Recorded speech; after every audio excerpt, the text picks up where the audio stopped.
Meninggalkannya padaku. Mata Meng Yuxiang memerah. Dia tidak akan pernah melupakan malam itu. Suaminya telah menghabiskan perak yang seharusnya digunakan untuk kebudewa sehari-hari, menyebabkan keluarga kesulitan keuangan. Sebagai istri utama, sang matriarki menyalahkannya karena tidak berguna, mencemoohnya karena tidak mampu mengendalikan suaminya yang menghabiskan banyak perak di Siyu. Di bawah tekanan itu, Meng Yuxiang tidak punya pilihan selain pergi ke Siyu Establishment untuk membawa pulang suaminya. Namun, suaminya bersembunyi dan menolak bertemu dengannya. Saat itu, ia hanya mendengar suara Yan Siyu usir perempuan jalang ini dari sini. Para penjaga Siyu Establishment memukulinya dan mengusirnya. Hujan deras turun di malam yang menentukan itu. Ia jatuh ke tanah setelah diusir dan dibiarkan basah kuyup di jalanan.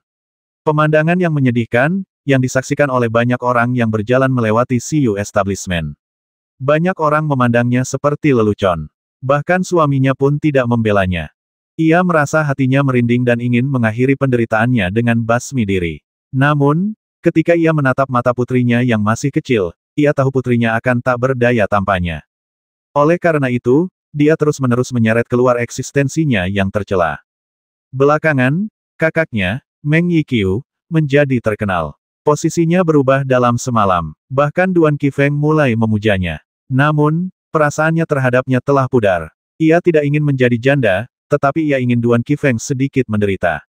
Saudaraku, agar Yan Siyu ini bisa terkenal di ibu kota, dia pasti sudah punya banyak kekasih, bisik Meng Yuxiang.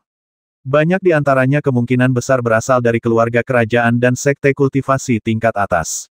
Bolehkah aku memperlakukannya sesukaku? Siapapun yang punya ketenaran seperti itu di Sovereign Capital pasti punya pendukung. Qin Yun menatap Yan Siyu dan tersenyum. Yan Siyu masih tak bergerak dan bersujud. Tapi kau hanya perlu mengurusnya. Tak akan ada yang berani ikut campur. Mata Meng Yuxiang berbinar. Pria, bawa dia pulang. Mata Meng Yuxiang dipenuhi kebencian. Ya, segera, para pelayan dari keluarga Duan maju dan menangkap Yan Siyu. Bagaimana kau akan menghadapiku? Yan Siyu mendongak dan panik. Membawanya kembali ke keluarga Duan, ia pikir ia akan diejek oleh Meng Yuxiang, bukannya mati. Bahkan jika ia cacat, ia bisa menggunakan harta karun untuk mengobati dirinya sendiri. Paling buruk, ia masih bisa melarikan diri dengan hartanya. Jangan khawatir, aku tidak sekejam dirimu. Aku tidak akan membasmimu. Bawa dia pergi, kata Meng Yuxiang dingin. Para pelayan keluarga Duan menyeret Yan Siyu yang putus asa pergi. Ia tak kuasa menahan diri untuk menatap Duan Qifeng dengan tatapan putus asa. Istriku, Duan Qifeng tampak sangat gembira. Mungkinkah dia bisa berbuat apa saja padanya selama dia terjebak di keluarga Duan? Jangan punya harapan untuk menemuinya, kata Meng Yuxiang.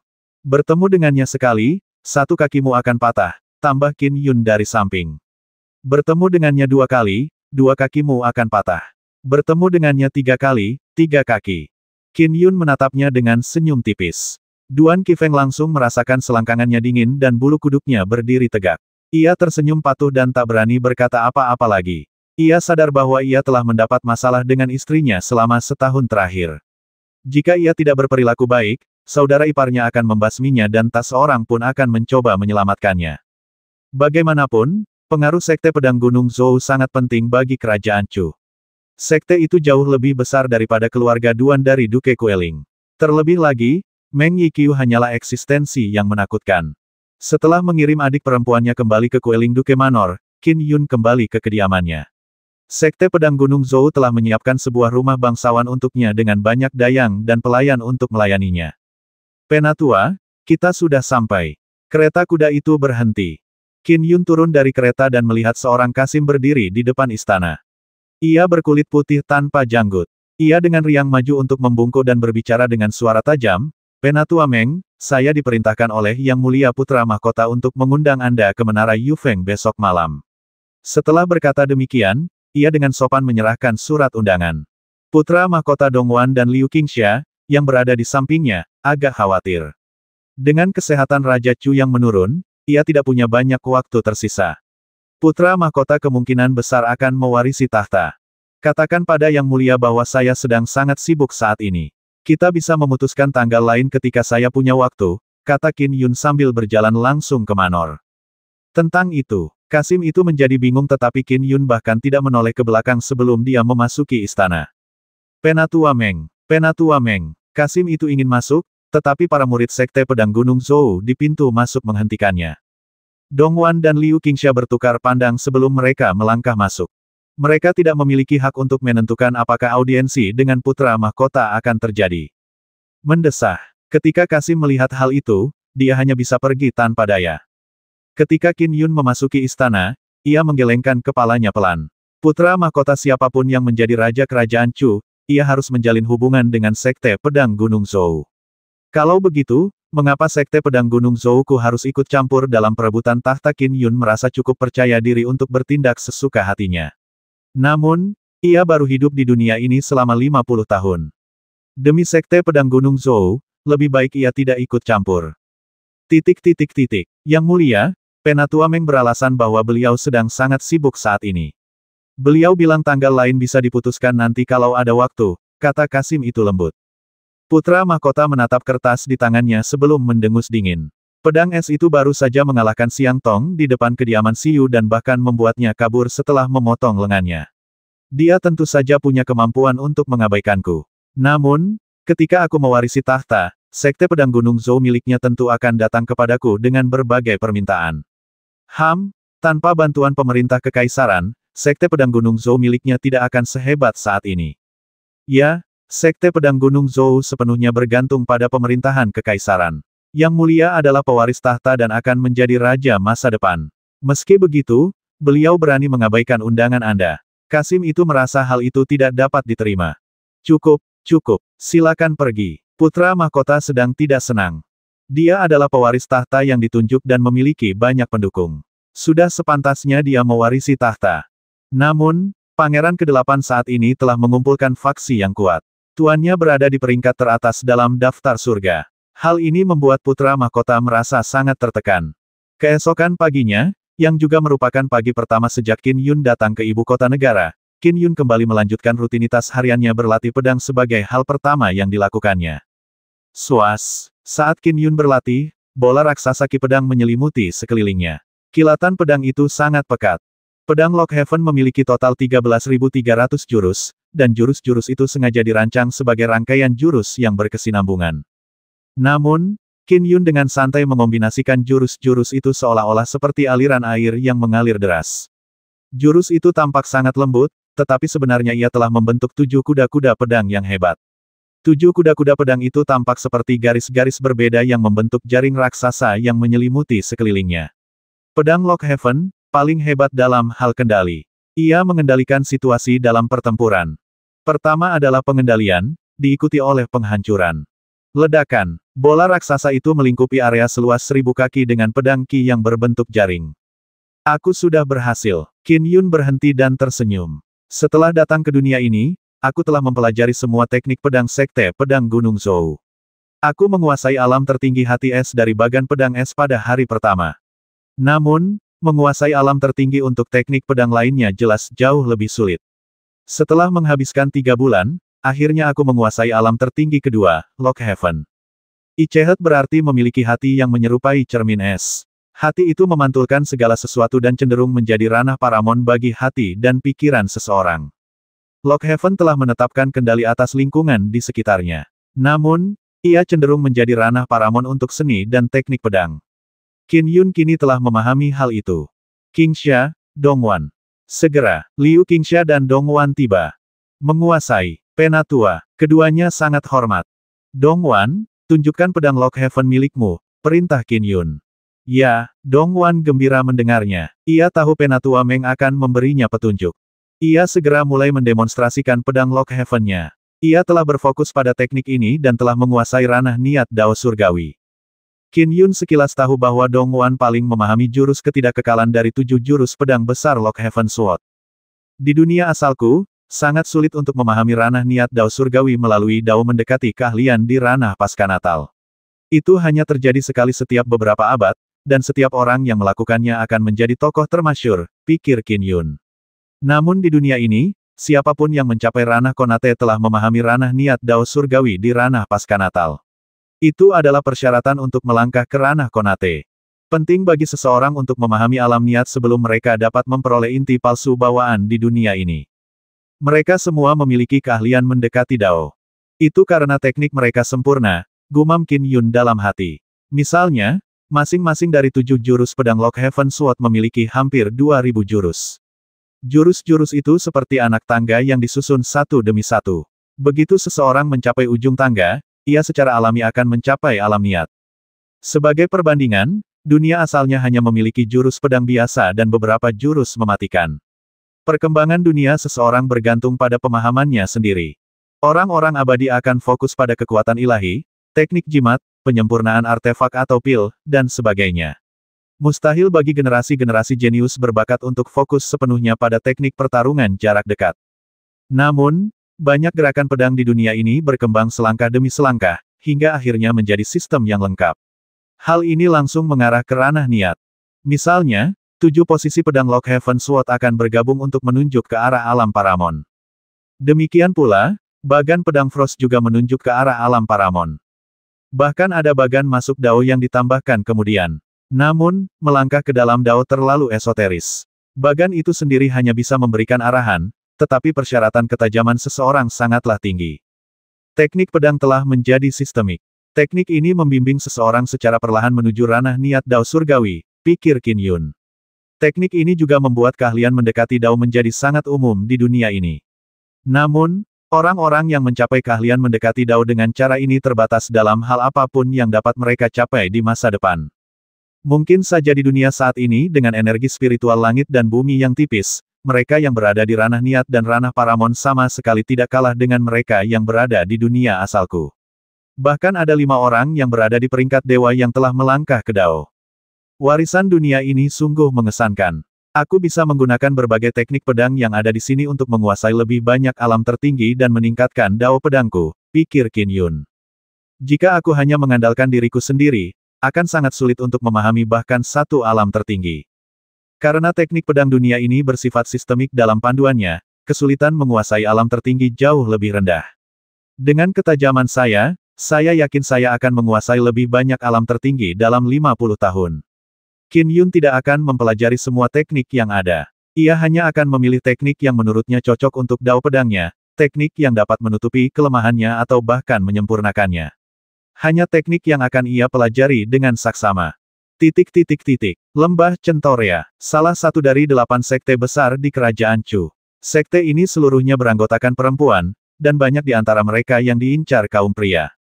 Dan hari ini, sepucuk surat yang dikirim dari ibu kota negara tiba di Lembah Centaurea. Oh Centaurea Valley Lordes mengenakan jubah merah.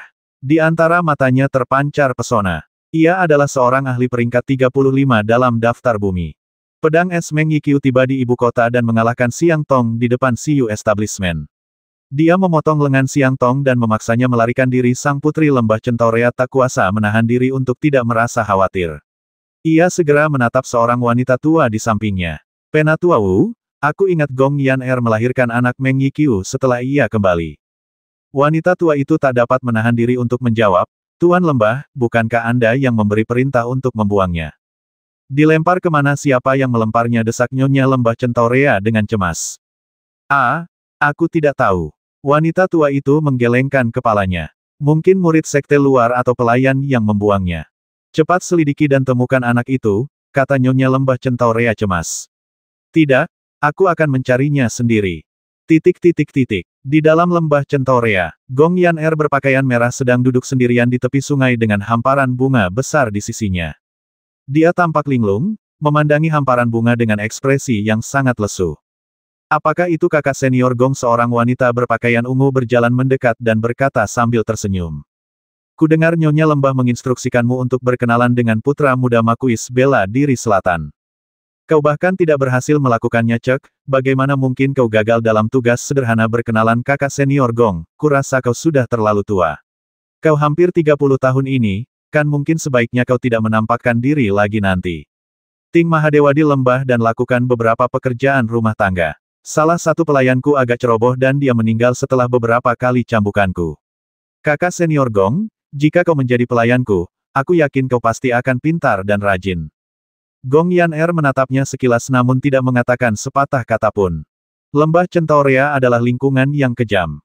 Seseorang harus memenangkan hati orang lain dengan penampilannya atau mengandalkan kekuatannya. Jika seseorang gagal dalam salah satu dari keduanya, nasibnya akan mengerikan. Gong Yan'er sangat cantik. Penampilan dan wataknya lebih baik daripada Yan Xiu. Ia adalah salah satu dari 3 peri paling memukau di generasi lembah Centaurea saat ini. Dunia memberinya julukan peri krebepel dan ia suka mengenakan pakaian merah. Ia memiliki pesona yang memukau dan mempesona yang membuat iri banyak teman-temannya di lembah Centaurea. Namun, Gong Yan'er baru-baru ini mengalami penurunan reputasi yang signifikan. Saudari Junior Du, aku sudah mencapai tahap ke-12 dari alam pemurnian Qi. Kau baru saja mencapai tahap ke-10 tahun ini. Jika kau berani mendekat, mungkin kau akan melihat apakah aku berani mencambukmu sampai mati, kata Gong Yan'er lembut. Suaranya terdengar merdu, tetapi ekspresi wanita berbaju ungu itu berubah. Gong Yan'er, kau selalu gagal dalam setiap tugas yang diberikan Nona Lembah tahun ini. Apa kau masih berpikir kau peri krebepel di masa lalu? Wanita berbaju ungu itu mencibir. Kau semakin tua setiap hari. Kau akan semakin jelek. Jika seorang peri menjadi jelek, ia bukan lagi peri. Enyahlah, teriak Gong Yan'er dingin. Sebentar lagi aku akan melihatmu menangis. Wanita berbaju ungu itu tertawa sambil berjalan pergi dengan anggun. Tiba-tiba, sekelompok wanita datang dari kejauhan. Memimpin mereka adalah wanita lembah Centaurea yang terhormat. Nyonya Lembah. Wanita berbaju ungu itu terkejut dan segera membungkuk. Nyonya Lembah Centaurea meliriknya sekilas sebelum bergegas menghampiri Gong Yan'er. Gong Yan'er juga langsung berdiri. Ia menatap Nyonya Lembah Centaurea yang datang dan sekelompok tetua. Di antara mereka, Tetua Wuchang sedang menggendong seorang bayi. Bayi itu sedang tidur nyenyak. Bayiku, bayiku. Gong Yan'er gemetar saat melihat bayi itu. Yan'er, kata Nyonya Lembah Centaurea sambil tersenyum sebelum menggendong bayi itu dan menyerahkannya kepada Gong Yan'er. Bukankah kau selalu menginginkan anakmu ini? Dia. Wanita berbaju ungu di kejauhan tak kuasa menahan diri untuk tidak terkejut. Ia berpikir, apa Gong Yan'er ternyata punya anak? Saat Gong Yan'er menggendong bayi itu, air matanya tak terbendung. Ia segera menundukkan kepala untuk mencium bayi itu. Ia bisa merasakan ikatan kuat antara ibu dan anak itu. Anakku. Gong Yan'er melihat tanda lahir anak itu sekilas dan tahu bahwa itu adalah anaknya. Yan'er, kata Nyonya Lembah Centaurea sambil tersenyum. Ini anakmu dengan Meng Yiqiu. Aku hanya mencoba menakut-nakutimu saat aku bilang untuk membuangnya. Penatua Wuchang melirik Nyonya Lembah Centaurea namun tidak mengatakan sepatah kata pun. Gong Yan'er memeluk anaknya tetapi tidak dapat menahan perasaan gelisah. Lembah Centaurea memang tampak indah. Di balik gambaran surga dunia lain yang ditawarkannya, tersimpan lingkungan yang sangat kejam. Sungguh kejam, para murid perempuan harus kuat atau tampan. Di lingkungan seperti itu, pola pikirnya telah lama terdistorsi. Ia bahkan mati rasa terhadapnya. Namun, ketika ia menyadari bahwa ia sedang hamil, merasakan detak jantung kehidupan baru di dalam rahimnya, ia merasa hidupnya hancur. Ia ingin memberikan kehidupan yang baik kepada anaknya, dan untuk itu, ia rela membayar harganya, apapun harganya. Anak itu adalah harapannya. Dia diam-diam melahirkan anaknya di tempat lain, tetapi lembah Centaurea sangat kuat. Lembah itu tetap saja mengungkap perbuatannya. Nyonya Lembah Centaurea murka ketika mengetahui Gong Yan'er berani melahirkan seorang anak. Tanpa izin, para pengikut lembah Centaurea dilarang memiliki anak. Dalam kemarahan Nyonya Lembah, ia memerintahkan agar anak itu diambil dan dibuang. Adapun Gong Yan'er, ia memiliki paras dan watak yang sangat baik. Ia masih sangat berguna bagi Nyonya Lembah, sehingga ia terpaksa terus menerima perintah dari Nyonya Lembah di bawah ancaman nyawa keluarganya.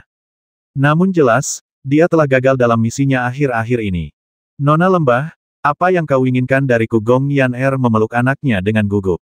Aku ingin kau membawa anakmu ke Sovereign Capital untuk bertemu Meng Yiqiu, kata Nyonya Lembah Centaurea sambil tersenyum. Ibu kota berdaulat, menaklukkan Duke Manor. Ketika Qin Yun pergi ke Siyu Establishment untuk membela saudara perempuannya pada hari pertama ia tiba di Sovereign Capital, baru pada malam kedua Queling Duke Manor secara resmi menyelenggarakan perjamuan penyambutan untuk Qin Yun. Setelah perjamuan, Qin Yun mengadakan pertemuan pribadi dengan matriark dan Duan Qiyu. Duan Qiyu adalah putra tertua keluarga Duan dan merupakan adipati Queling yang sedang menjabat. Dia adalah kepala keluarga. Namun, matriark adalah satu-satunya anggota keluarga Duan yang berada di ranah Conate. Bahkan, dialah yang memiliki kekuasaan sejati atas keluarga Duan. Sangat tidak pantas baginya untuk menjadi pusat perhatian di luar. Oh Tuan Muda Meng, kau ingin memasuki gudang giok putih keluarga Duanku? Matriark mengerutkan kening. Gudang giok putih, kau ingin membaca semua manual di sana? Duan Qiyu tak kuasa menahan diri untuk berkomentar.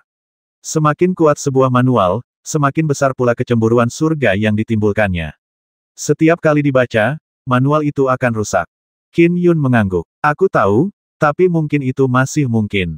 Queling Duke Manor pernah berkembang pesat. Pada masa itu, statusnya tidak kalah dengan Sekte Pedang Gunung Zhou. Jika tidak, tidak akan pernah dianugerahi gelar Adipati.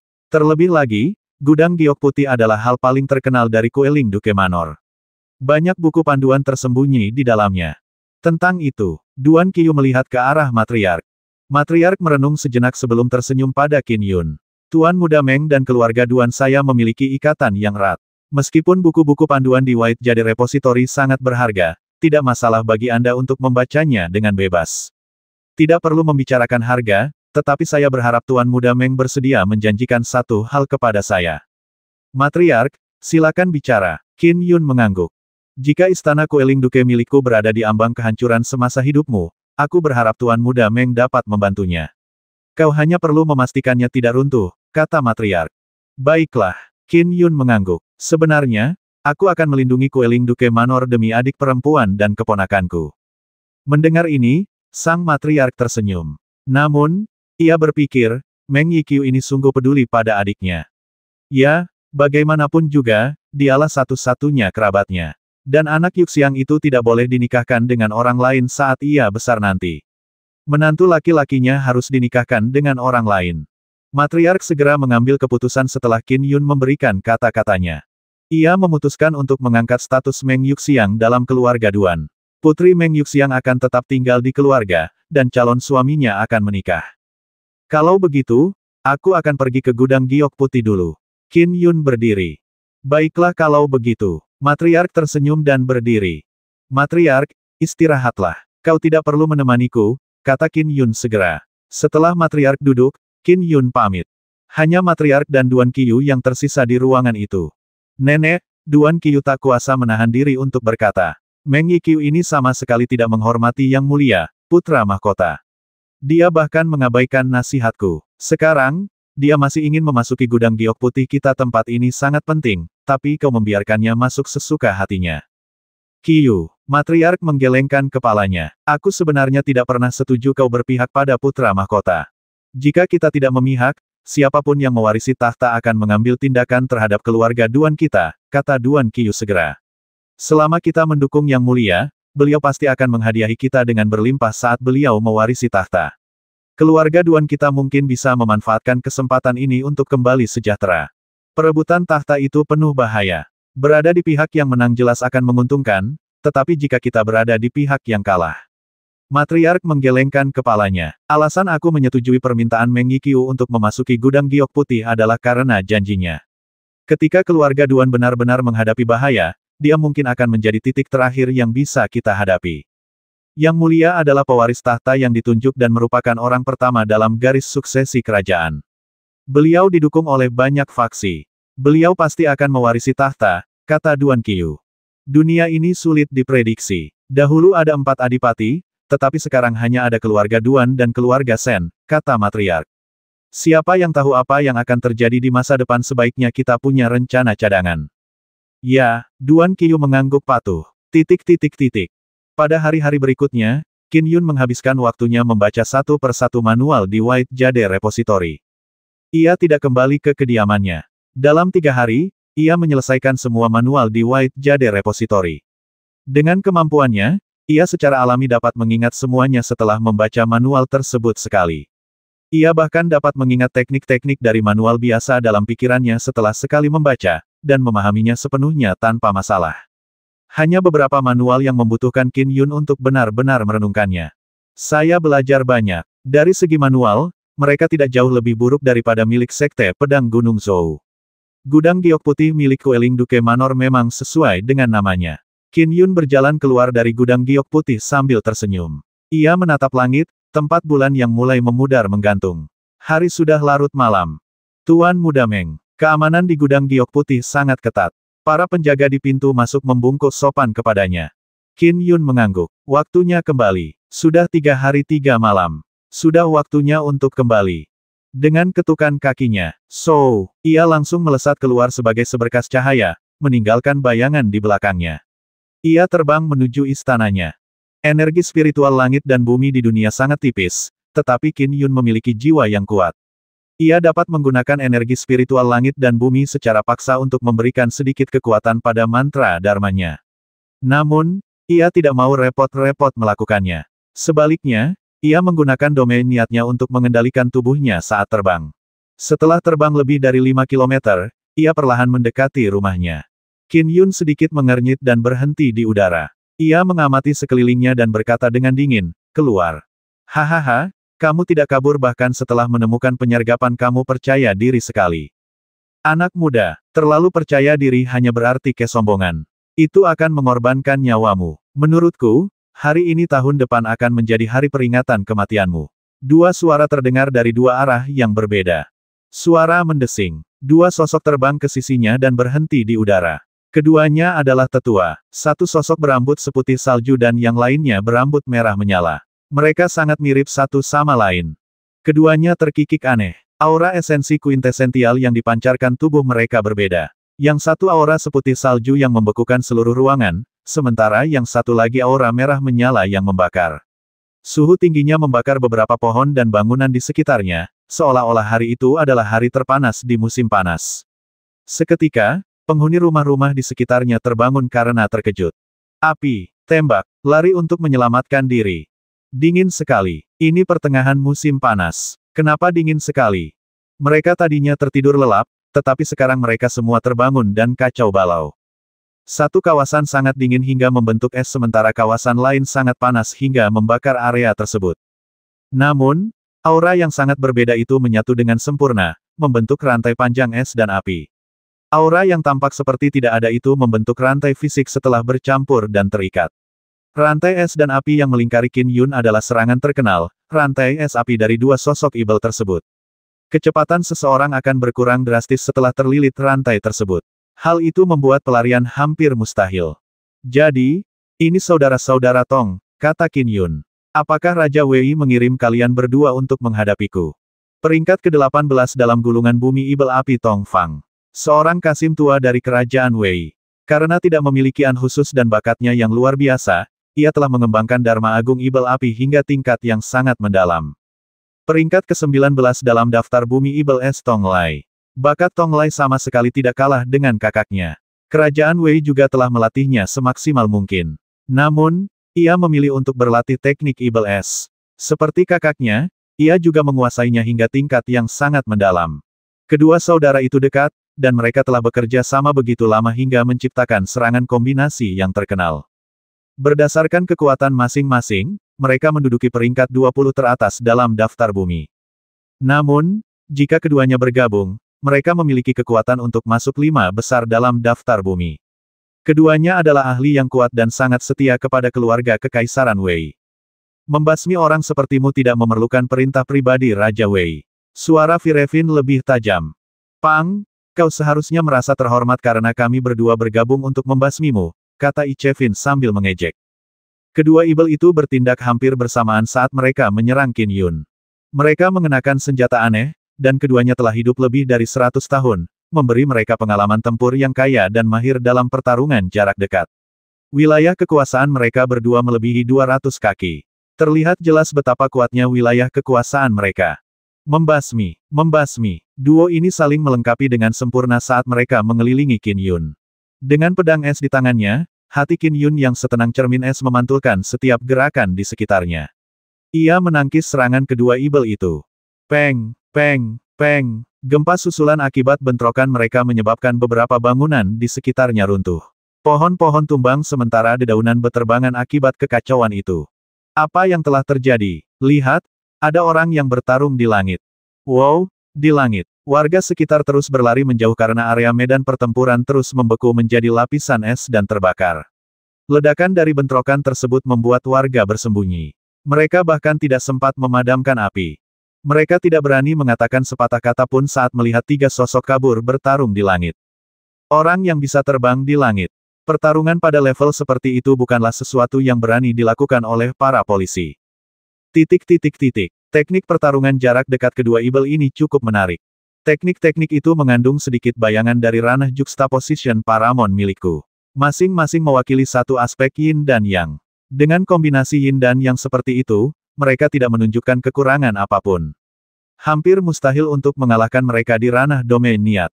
Qin Yun diam-diam kagum. Para petapa pembentuk fisik dari Sekte Kekacauan Primordial juga menikmati pertarungan jarak dekat, tetapi dibandingkan dengan kedua ibel ini, serangan mereka jauh lebih kasar. Kedua ibel itu tidak memiliki tubuh yang kuat. Namun, sepasang telapak tangan memberikan pukulan yang sempurna. Ada sedikit bayangan tentang alam tertinggi juxtaposisi dan pedang Lockhaven. Qin Yun ingin mempelajari esensi inti dari berbagai warisan para ahli dunia ini untuk melengkapi dao pedangnya. Meskipun keduanya menggunakan telapak tangan sebagai senjata, telapak tangan dapat digunakan seperti kapak, golok, pedang, atau palu. Terlebih lagi, Qin Yun sudah melewati tahap hanya melihat permukaan. Ia secara langsung mempelajari inti seluk-beluk dan kedalaman serangan mereka. Mengesankan, namun, jika hanya ini yang mereka miliki, mereka tidak lagi berharga. Qin Yun mulai meningkatkan kekuatan ilmu pedangnya secara bertahap. Sama seperti saat melawan Xiang Tong, ia menahan diri agar bisa mempelajari lawannya. Saudaraku, Meng Yiqiu ini sangat kuat. Tidak heran dia bisa mengalahkan Xiang Tong. Teknik pedangnya memang mengesankan. Jika kita membiarkannya berkembang lebih jauh, mungkin tak lama lagi dia akan mencapai alam tertinggi. Kedua ibel itu tidak menunjukkan rasa takut. Tiba-tiba, mereka melancarkan serangan gabungan, menyuntikkan kekuatan Dharma esensial mereka sendiri ke dalam tubuh lawan. Saat esensi esensial mereka bertemu, lingkungan di sekitar mereka berubah menjadi monster mutan raksasa. Monster itu membuka rahangnya yang menganga dan menerkam ke arah Qin Yun dengan cakarnya yang terbuka. Raung, binatang yang bermutasi itu bahkan mengeluarkan suara gemuruh. Menyuntikkan esensi sejati satu sama lain kedua saudara ini sungguh berani. Mereka bahkan berhasil. Qin Yun terkejut. Setelah itu, pedang Frost-nya berkilau 4 kali berturut-turut saat menusuk titik kritis hantu binatang bermutasi itu. Boom! Binatang itu langsung menghilang, membuat kedua ibel itu mundur puluhan kaki. Oh! Qin Yun mengerutkan kening sambil melirik serangga kecil yang tak mencolok di kejauhan. Serangga memang sangat umum berada di sekitar sini di musim panas. Oh! Qin Yun melambaikan tangannya, menembakkan sinar ki pedang sejauh 2000 kaki, tepat mengenai serangga itu. Dengan suara cipratan, serangga itu terciprat meskipun karapasnya keras. Sementara itu, di sebuah rumah biasa yang jaraknya sedikit lebih dari 5 kilometer. Seorang pria parubaya berjubah putih duduk bersila. Ekspresinya tiba-tiba berubah saat ia memuntahkan seteguk darah. Wajahnya memutih, memperlihatkan senyum mengerikan. Dia menemukan serangga Gu sayangnya, sudah terlambat. Terlambat sekali. Itu ditemukan. Ibel es dan ibel api berhenti di udara dan bertukar pandang. Namun, mereka tersenyum aneh. Aku tidak pernah menduga kalian berdua menggunakan racun, kata Qin Yun. Kau bertarung dengan kami terlalu lama. Kau mungkin baik-baik saja jika tidak bergerak, tetapi untuk terlibat dalam pertempuran sehebat ini, racunnya pasti sudah masuk ke jantungmu. Bahkan dewa pun tak bisa menyelamatkanmu, kata Ichevin sambil terkekeh. Pang! Apa kau benar-benar berpikir kami akan mengandalkan kekuatan asli kami untuk membasmimu secara langsung? Haha, membasmi seseorang secara langsung itu hal yang paling melelahkan. Firevin bersuara tajam. Ia tertawa sambil berkata, ingat, gunakan otakmu di masa depan. Kami ingin kau mati dan itu berarti kami akan menggunakan segala cara yang mungkin. Saudaraku, kau membuat kesalahan. Dia tidak punya masa depan, kata Ichevin. Oh, salahku. Kau tak punya masa depan lagi. Firevin langsung mengangguk. Baiklah, sebelum kau mati, aku akan memberimu pencerahan. Racun itu dikenal sebagai racun Gu Divine Intent. Racun itu baru saja dibuat. Pang, kau sungguh mengesankan. Kau bahkan berhasil membasmi serangga Gu sebelum kau mati. Qin Yun menatap keduanya. Di dunia ini, garis keturunan magus telah lama runtuh. Formulasi dharma kultivasi dan mantra kutukan telah lenyap. Bahkan seni Gu pun belum lengkap. Seni membesarkan Gu adalah satu-satunya hal yang masih diajarkan secara diam-diam. Membasmi seorang ahli gulungan bumi dengan mengorbankan seekor serangga Gu. Itu sepadan. Ichevin mengangguk. Kalau dipikir-pikir lagi, serangga Gu ini sudah membasmi 2 ahli gulungan bumi. Benar sekali. Firevin terkekeh. Meng Yiqiu, Sekte Pedang Gunung Zoumu mungkin tidak tahu pembasmi sebenarnya dari gurumu, Feng Qingchang, kan haha, biar ku beritahu. Gurumu, Feng Qingchang, Tewas di tangan kami berdua. Kami juga mengandalkan racun Gu niat ilahi ini. Haha, baik guru maupun murid mati dengan cara yang sama di tangan kami. Haha, ini takdir. Takdir, kukatakan padamu. Menguasai. Ekspresi Qin Yun berubah saat tatapannya berubah dingin. Dia membiarkan mereka mengoceh seperti orang bodoh, tetapi sekarang, dia mengetahui bahwa penguasa tubuhnya, Feng Qingchang, telah mati di tangan dua orang di depannya. Terlebih lagi, itu karena racun Gu yang sama. Niat membasmi Qin Yun langsung melonjak. Aku tidak pernah menyangka tuanku akan dibasmi oleh kalian berdua, gumam Qin Yun. Apa kau sangat marah sayangnya, sudah terlambat. Sudah terlambat, kata Firevin sambil tertawa. Kami berdua akan mengirimmu menemui mendiang majikanmu. Kau seharusnya berterima kasih kepada kami, kata Ichevin sambil tersenyum. Benar, aku seharusnya berterima kasih pada kalian berdua, kata Qin Yun dengan nada kesal. Tidak, bukan hanya kalian berdua. Aku juga harus berterima kasih pada tabib Sage Abadi, peringkat ke-7 di daftar bumi. Dia pastilah orang yang menggunakan Gu bersayap ilahi, kan? Saat mereka melayang di udara, Ichevin dan Firevin terkejut. Firevin tak kuasa menahan diri untuk berkata, bagaimana kau tahu? Serangga Gu diciptakan kurang dari setahun yang lalu. Selain itu, tabib bijak abadi dikenal terutama karena keahlian medisnya. Keahliannya dalam meracuni tidak diketahui secara terbuka. Hanya sedikit orang yang tahu bahwa ia adalah pemilik serangga Gu. Saya juga tahu bahwa dia saat ini sedang duduk di sebuah rumah yang jaraknya sekitar 5 km dari sini. Qin Yun menatap mereka. Kau bahkan tahu dia tinggal sekitar 5 km dari sini. Ibel Es dan Ibel Api bertukar pandang. Mereka panik dan ketakutan. Yang mereka tahu hanyalah tabib Sage Abadi telah memasuki ibu kota kedaulatan. Mereka bahkan tidak tahu di mana dia tinggal, tapi Meng Yiqiu tahu. Kita terekspos. Pasti ada kebocoran informasi. Bagaimana mungkin hanya sedikit orang yang tahu tentang operasi ini? Master Sekte Xiao merahasiakan keberadaannya. Bagaimana mungkin dia bisa terbongkar? Jika memang ada kebocoran, mungkinkah dia tidak diracuni? Ichevin dan Firevin tiba-tiba merasa gelisah. Aku baru tahu kalau tuanku mati di tanganmu tadi. Jangan khawatir, aku akan membasmi kalian berdua. Sebentar lagi, tabib abadi itu akan mati bersama kalian. Aku juga akan mengambil kepala kalian bertiga dan mempersembahkannya sebagai kurban untuk tuanku. Suara Qin Yun terdengar tenang, tetapi Ibel Es dan Ibel Api bisa merasakan niat membasmi yang tak terhingga dalam kata-katanya. Kau pikir kau sanggup, cibir Ichevin. Tuanmu mati di tangan kami. Kau pun akan mengalami hal yang sama. Firevin juga merasa jijik. Namun, Qin Yun tidak berbicara sepatah kata pun. Kilatan melintas di matanya sebelum tubuhnya menghilang. So, kecepatannya jelas jauh lebih cepat dari sebelumnya, memungkinkannya untuk langsung muncul di hadapan Firevin. Namun, Firevin dengan percaya diri mengayunkan telapak tangannya untuk menangkisnya sekuat tenaga. Seketika, kobaran api berkobar dengan sikap yang bergejolak. Namun, pedang Qin Yun berkilat. Embun beku memancar di sekelilingnya, membuat Firevin merasa merinding.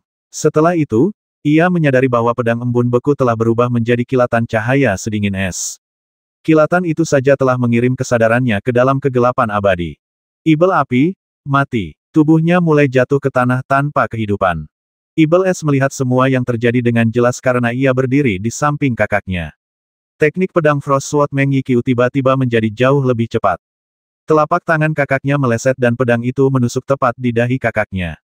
Kakak, mata Ichevin memerah. Itu kakak laki-lakinya, yang sangat dekat dengannya. Saat itu, ia bahkan lupa untuk kabur dan secara naluriah menyerang dengan ganas. Swoosh! Qin Yun mendatanginya. Ia menyerang dengan pedangnya saat embun beku menembus kehampaan. Meskipun Ichevin mengamuk, kilatan pedang masih berhasil menembus celah-celah telapak tangan Ichevin, menusuk tepat ke jantungnya. Mata Ichevin melebar menjadi dua lingkaran kosong. Selama ini, kami, saudara-saudara, yang selalu membasmi. Sekarang, akhirnya kami dibasmi oleh orang lain. Ichevin merasakan vitalitasnya menurun drastis. Ia segera terbang ke arah Firevin dan memeluk mayat yang jatuh itu. Setelah itu, ia jatuh ke tanah sambil masih memeluk saudaranya. Saudaraku, Ibel Es tak kuasa menahan darah yang mengalir dari mulut dan hidungnya. Suaranya teredam dan serak. Kita tak pernah menyangka Meng Yiqiu sudah mencapai alam tertinggi. Tak heran kita kalah. Saudaraku, kita mati bersama, sepertinya surga memperlakukan kita berdua dengan baik. Cukup baik. Setelah berkata demikian, darah mengucur deras dari mulutnya. Setelah itu, Kepalanya terkulai dan ia terdiam. Namun, Qin Yun menatap kedua mayat itu dengan dingin. Penatua Meng, menguasai. Daerah ini berjarak sekitar setengah kilometer dari kediaman Qin Yun. Keributan besar itu tentu saja menarik perhatian Dongwan, Liu Qingsha, dan murid-murid Sekte Pedang Gunung Zhou lainnya. Bersihkan area ini, perintah Qin Yun. Berikan kompensasi kepada orang-orang ini atas kerusakan yang terjadi di sekitarnya. Ya, Dongwan dan Liu Qingsha segera menerima pesanan itu. Aku akan keluar sebentar. Aku akan kembali dalam 1 jam. Setelah berkata demikian, Qin Yun mengetukkan kakinya dan melesat ke langit bagai aliran cahaya, menghilang di kegelapan malam. Dongwan, Liu Qingsha, dan murid-murid Sekte Pedang Gunung Zhou lainnya menyaksikan dari jauh. Mengesankan, Ibel Es dan api mati begitu saja. Dongwan tak kuasa menahan diri untuk berkomentar. Sungguh mengesankan. Tuan sangat baik. Beliau bahkan ingin kita memberi kompensasi kepada rakyat jelata ini. Liu Qingsha mulai semakin mengidolakan tuannya. Malam harinya, Sovereign Capital sunyi senyap. Sebagian besar area gelap gulita. Qin Yun melesat melintasi langit dengan kecepatan tinggi. Matanya dipenuhi niat membasmi. Niat seorang pakar alam Paramon mencakup wilayah sejauh 1000 kaki. Namun, Qin Yun juga seorang pendekar pedang abadi yang telah melangkah ke dalam dao. Terlebih lagi, daunnya luar biasa. Wilayah daunnya membentang 10 kilometer. Pada saat itu, ia dapat merasakan semua makhluk hidup dalam radius 10 kilometer dengan pikirannya. Ia dapat menghitung jumlah aura kehidupan yang berada di alam Conate. Ketika ia membasmi cacing gu, seorang pria parubaya berjubah putih yang mengendalikan cacing gu di sebuah rumah sekitar 5 kilometer jauhnya memuntahkan darah. Ia jelas terluka. Dari penampilannya, Qin Yun langsung mengenalinya sebagai tabib abadi Xiao Chun yang berada di peringkat ke-7 dalam gulungan bumi. Sejak dahulu kala, obat dan racun hanyalah dua sisi mata uang yang sama. Qin Yun sama sekali tidak terkejut bahwa tabib abadi yang terkenal itu ahli dalam racun gu. Sayang sekali. Tidak mudah membesarkan guniat ilahi itu, tetapi ia dibasmi oleh Meng Yiqiu begitu saja. Di dalam kediaman, Xiao Chun berjubah putih memulihkan luka-lukanya dan menggelengkan kepalanya pelan. Terserahlah, guniat ilahiku bisa membasmi dua ahli gulungan bumi, itu sepadan. Lagi pula, setelah berpengalaman, aku yakin bisa membesarkan yang kedua. Peng, pintu tiba-tiba terbuka paksa. Bahkan baut yang mengunci pintu dari dalam pun hancur berkeping-keping. Siapa itu? Xiao Chun langsung berdiri. Seorang pemuda dengan pedang tergantung di pinggangnya masuk dari luar. Pedang es Meng Yiqiu. Xiao Chun terkejut. Beberapa menit yang lalu, ia mengamati melalui gu bahwa Meng Yiqiu berada lebih dari 5 kilometer jauhnya. Bukankah seharusnya dia diracuni dan mati di tangan Ibel Es dan Ibel Api? Kenapa dia tiba-tiba ada di sini? Bahkan Ibel Es dan Ibel Api pun tidak tahu di mana aku tinggal. Penatua Meng, kenapa kau tiba-tiba mencariku? Tidak baik menerobos masuk ke rumah seseorang di tengah malam, kan? Tanya Xiao Chun sambil tersenyum. Serangga gu itu dikendalikan olehmu, kan? Qin Yun menatapnya. Serangga gu apa? Xiao Chun menatap dengan bingung. Dari sudut pandangnya, bukti apa yang dapat diberikan seseorang bahwa dialah yang mengendalikan serangga gu dari jarak 5 kilometer? Penatua Meng, ini pasti hasutan seseorang. Aku, Xiao Chun, telah berpraktik kedokteran seumur hidupku. Aku tidak tahu ada serangga gu, kata Xiao Chun segera. Ngomong-ngomong, bolehkah aku bertanya siapa yang berani memfitnahku? Bangku gereja, sinar pedang menyambar. Mata Xiao Chun dipenuhi kengerian saat luka merah muncul di antara alisnya. Setelah itu, tubuhnya ambruk ke tanah. Qin Yun menyarungkan pedangnya dan menatapnya dengan dingin. Bahkan sampai akhir, kau masih mencoba menipuku. 3 ahli gulungan bumi terbasmi. Orang-orang dari kerajaan Wei yang bersembunyi di ibu kota kedaulatan gemetar ketakutan. Meskipun kerajaan Wei telah mengalami pertumbuhan dalam beberapa tahun terakhir, kehilangan 3 ahli gulungan bumi sekaligus tetap merupakan kemunduran bagi keluarga kerajaan Wei. Kematian immortal Sage Pisician masih dianggap rahasia. Namun, Qin Yun telah membasmi Ibel Es dan Ibel Api di depan banyak orang. Ini bukan rahasia lagi, dan faktanya, hal itu dengan cepat menyebar ke seluruh ibu kota. Ancaman yang ditimbulkan Frost Sword Meng Yiqiu semakin meningkat. Hanya 3 hari kemudian, kompilasi Peerless Manor untuk gulungan langit, bumi, dan manusia telah berubah. Gulungan bumi dan manusia memang umum berubah, tetapi gulungan langit jarang berubah. Di Sekte Pedang Gunung Zhou, Master Sekte, ini gulungan surga terbaru. Seorang murid membawa gulungan surga terbaru dan bergegas menyerahkannya kepada Master Sekte-Sekte Pedang Gunung Zhou, Zuotang.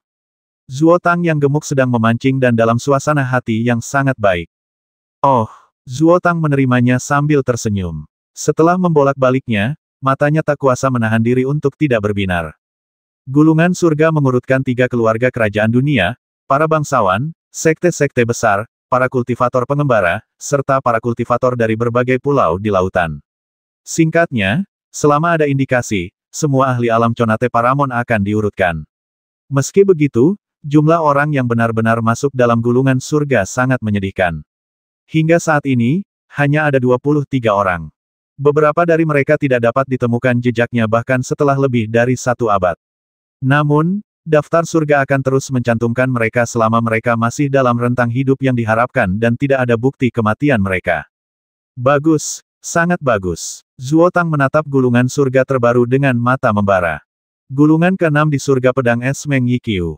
Meng Yiqiu menghadapi upaya pembasmian oleh Ibel Es dan Ibel Api di ibu kota berdaulat. Ia kemudian membasmi Ibel Api dengan 1 serangan, diikuti oleh Ibel Es, dengan serangan yang sama. Kedua bersaudara itu tidak mampu melawan. Tabib bijak abadi, Xiao Chun, juga tewas di tangan Meng Yiqiu malam itu. Zuotang sangat gembira. Zuotang jelas tahu bahwa 3 anggota di gulungan bumi telah terbasmi. Itu karena setelah ketiganya terbasmi, Qin Yun membawa kepala ketiga pembasmi itu keesokan harinya. Ia terbang jauh-jauh kembali ke Sekte Pedang Gunung Zhou untuk mempersembahkannya kepada gurunya, Feng Qingchang. Namun, peringkat tersebut tetap membuat Zuotang bersemangat. Lagi pula, hanya ada 23 orang di daftar surga hingga saat ini. Ke-6 di gulungan surga, haha, ke-6, Zuotang tertawa terbahak-bahak.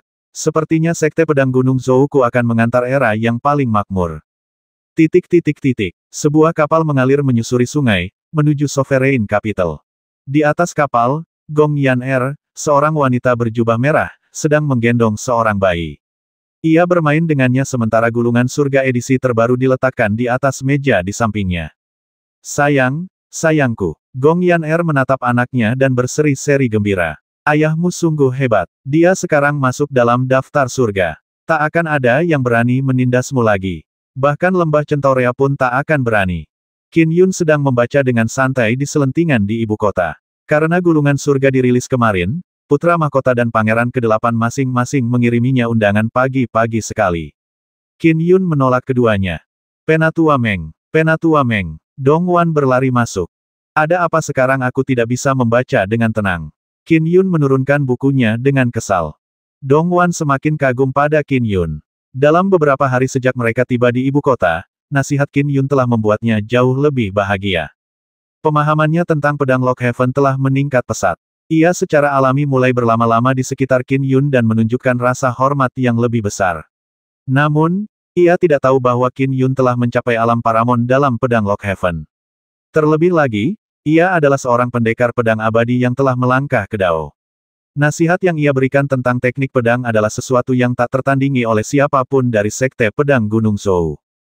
Penatua Meng, kata Dongwan sambil tersenyum. Anda sekarang terkenal di seluruh dunia. Tentu saja banyak orang yang ingin bertemu dengan Anda. Saya telah menolak undangan dari Putra Mahkota, Pangeran ke-8, dan tokoh-tokoh penting dari berbagai sekte lain atas nama Anda. Namun, ada seseorang di sini yang tidak dapat saya tolak. Saya pun tidak berani mencoba. Siapa itu? Qin Yun bingung. Yang mulia, Raja Chu, jawab Dongwan. Oh, alis Qin Yun terangkat. Dengan statusnya saat ini, dia juga bisa mengabaikan Raja Chu jika dia mau. Apa yang diinginkan Raja Chu? Dongwan berkata, Tetua Meng, dia mengirim seseorang untuk mengundangmu ke istana. Bagaimana aku harus menjawabnya? Haruskah aku menolaknya? Qin Yun melemparkan buku di tangannya ke meja di sampingnya. Ia berdiri dan berkata sambil tersenyum, ayo pergi. Karena Raja Chu telah mengundangku, aku akan berkunjung. Baiklah, jawab Dongwan dengan hormat. Qin Yun bergegas keluar. Ada para kasim dan penjaga istana di pintu masuk. Seorang kasim tua berkata dengan hormat, Penatua Meng, yang mulia mengundang Anda untuk kunjungan pribadi. Sambil berkata demikian, seorang kasim muda membuka tirai kereta. Ayo pergi. Qin Yun segera naik ke kereta. Wajah kasim tua berseri-seri bagai bunga yang mekar. Seorang ahli gulungan surga bukanlah seseorang yang bisa ditemui Raja Chu kapanpun ia mau. Ia dipenuhi sukacita karena berhasil mengundang Tetua Meng. Kereta biasa harus berhenti di luar gerbang istana, tetapi kereta ini dibawa masuk tanpa halangan. Raja Chu telah lama memberikan instruksi, sehingga tidak ada pengawal istana yang berani menghentikannya. Penatua Meng, kita sudah sampai. Suara Kasim tua itu berbicara lembut, takut kalau dia akan membuat Qin Yun khawatir. Baru saat itulah Qin Yun membuka tirai dan turun dari kereta. Ketika dia mendongak, dia menyadari bahwa dia sudah berada di dalam istana kerajaan. Yang mulia ada di taman barat. Kasim tua itu menunjuk ke pintu masuk sebuah taman. Qin Yun bisa melihat tumbuhan di baliknya. Jarang sekali ada tumbuhan sebanyak itu di istana. Oke, Qin Yun merasakan sesuatu dan tidak bisa menahan senyum. Dia merasakan bahwa, ada suatu keberadaan yang telah melangkah ke Dao di dalam istana kerajaan. Peringkat kedua dalam daftar dewa, Dewa Perang, Li Ruji. Pikir Qin Yun dalam hati. Orang yang selalu memimpin ibu kota kedaulatan adalah Dewa Perang ini. Pada dasarnya, dialah alasan mengapa kerajaan Chu mampu menguasai hampir separuh dunia. Sebelum Qin Yun datang ke dunia ini, total ada 5 orang dalam daftar dewa.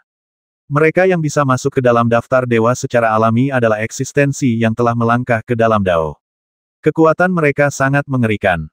Di antara kelimanya, 2 di antaranya tidak terlibat dalam konflik antar manusia.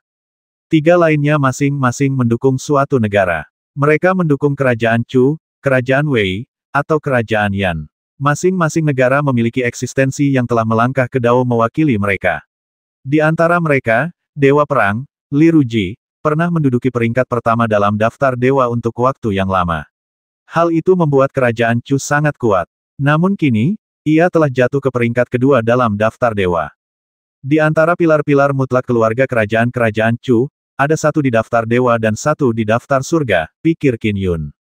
Anggota surga yang terbaru berjumlah 23 orang. Sejumlah kecil dari mereka tidak diketahui keberadaannya untuk jangka waktu yang cukup lama. Lebih dari separuh dari mereka bersikap santai dan tidak peduli dengan urusan tahta. Lagi pula, pada level mereka, mereka memerintah wilayah mereka sendiri.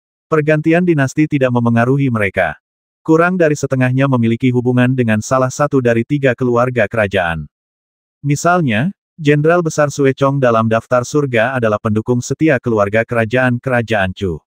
Ia bertempur di mana-mana demi kerajaan Chu. 2 ahli lainnya dalam daftar surga adalah Meng Yiqiu dari Sekte Pedang Gunung Zhou dan Yu Zige dari Konservatorium Langit. Keduanya memiliki hubungan yang cukup dekat dengan keluarga kerajaan-kerajaan Chu. Alasan mengapa Meng Yiqiu terdaftar adalah karena Sekte Pedang Gunung Zhou memiliki ikatan yang erat dengan kerajaan Chu. 23 orang ada di daftar surga. Selain mereka yang tak teridentifikasi dan yang berada di luar negeri, hanya 7 orang di daftar surga yang berada di dalam wilayah kerajaan Chu. 4 di antaranya sama sekali tidak peduli dengan keluarga kerajaan, pikir Qin Yun. Sedangkan aku, entah karena hubungan jangka panjang Sekte Pedang Gunung Zhou dengan kerajaan Chu atau karena persenjataan kerajaan Chu, aku harus mengunjungi Raja Chu. Kerajaan Chu telah menjadi yang pertama di antara 3 negara untuk waktu yang lama. Dengan Dewa Perang Li Ruji, yang berada di urutan kedua dalam daftar dewa, memimpin negara, gudang senjata telah mengumpulkan banyak buku panduan dari waktu ke waktu. Bahkan jumlahnya melebihi Sekte Pedang Gunung Zhou, jadi bagaimana mungkin Qin Yun melewatkan kesempatan seperti itu? Li Ruji ini hanya ahli dalam formulasi yang mengasah tubuhnya. Itulah sebabnya dia bisa menduduki peringkat kedua. Tapi daunnya hanya akan dianggap biasa saja, pikir Qin Yun. Membasmi Li Ruji memang agak sulit, tetapi mengalahkannya akan mudah. Di taman sebelah barat, Raja Chu sedang berbaring di kursi sambil memandangi danau. Usianya sudah lanjut, tetapi ketika melihat pria berjubah biru berjalan mendekat dengan pedang tergantung di pinggangnya, ia masih bisa berdiri dengan susah payah dibantu seorang selir. Penatua Meng, kata Raja Chu sambil tersenyum. Penatua Meng, aku sungguh iri melihat betapa mudanya dirimu. Salam, Yang Mulia, sapa Qin Yun. Tetua Meng, silakan duduk, kata Raja Chu segera. Baru saat itulah Qin Yun duduk. Raja Chu berkata sambil tersenyum, ketika aku mengetahui bahwa Tetua Meng berada di peringkat surga, dan peringkat ke-6, aku sangat gembira. Sekarang, kesehatanku sedang buruk dan aku tidak akan menyia-nyiakan waktu kita berdua. Semangat kerajaan Wei untuk bertindak mungkin menunjukkan bahwa perang akan segera dimulai. Itu membuatku khawatir. Di saat kritis seperti ini, kemunculan Tetua Meng sedikit menenangkanku. Qin Yun mengerti mengapa Raja Chu khawatir. Itu karena orang yang menduduki peringkat pertama dalam daftar dewa adalah orang dari kerajaan Wei. Yang mulia, alasan Anda mengundang saya hari ini. Qin Yun menatap Raja Chu. Fondasi Sekte Pedang Gunung Zhou memang agak lemah. Raja Chu terkekeh. Penatua Meng, kau masih muda dan mungkin membutuhkan berbagai macam harta karun alami atau bahkan formula kultivasi yang lebih kuat. Karena itu, Penatua Meng, aku akan mengizinkanmu memilih 3 formula terbaik dari kerajaan Chuku. Qin Yun berkata sambil tersenyum, Yang mulia, kultivasi secara alami mengharuskan seseorang untuk banyak membaca agar wawasannya semakin luas. Oleh karena itu, saya ingin membaca lebih banyak buku panduan di gudang senjata. Baca selengkapnya. Ekspresi Raja Chu sedikit berubah. Bolehkah aku tahu berapa banyak buku yang ingin kau baca? Semakin kuat sebuah manual, semakin besar pula rasa iri surga yang ditimbulkannya.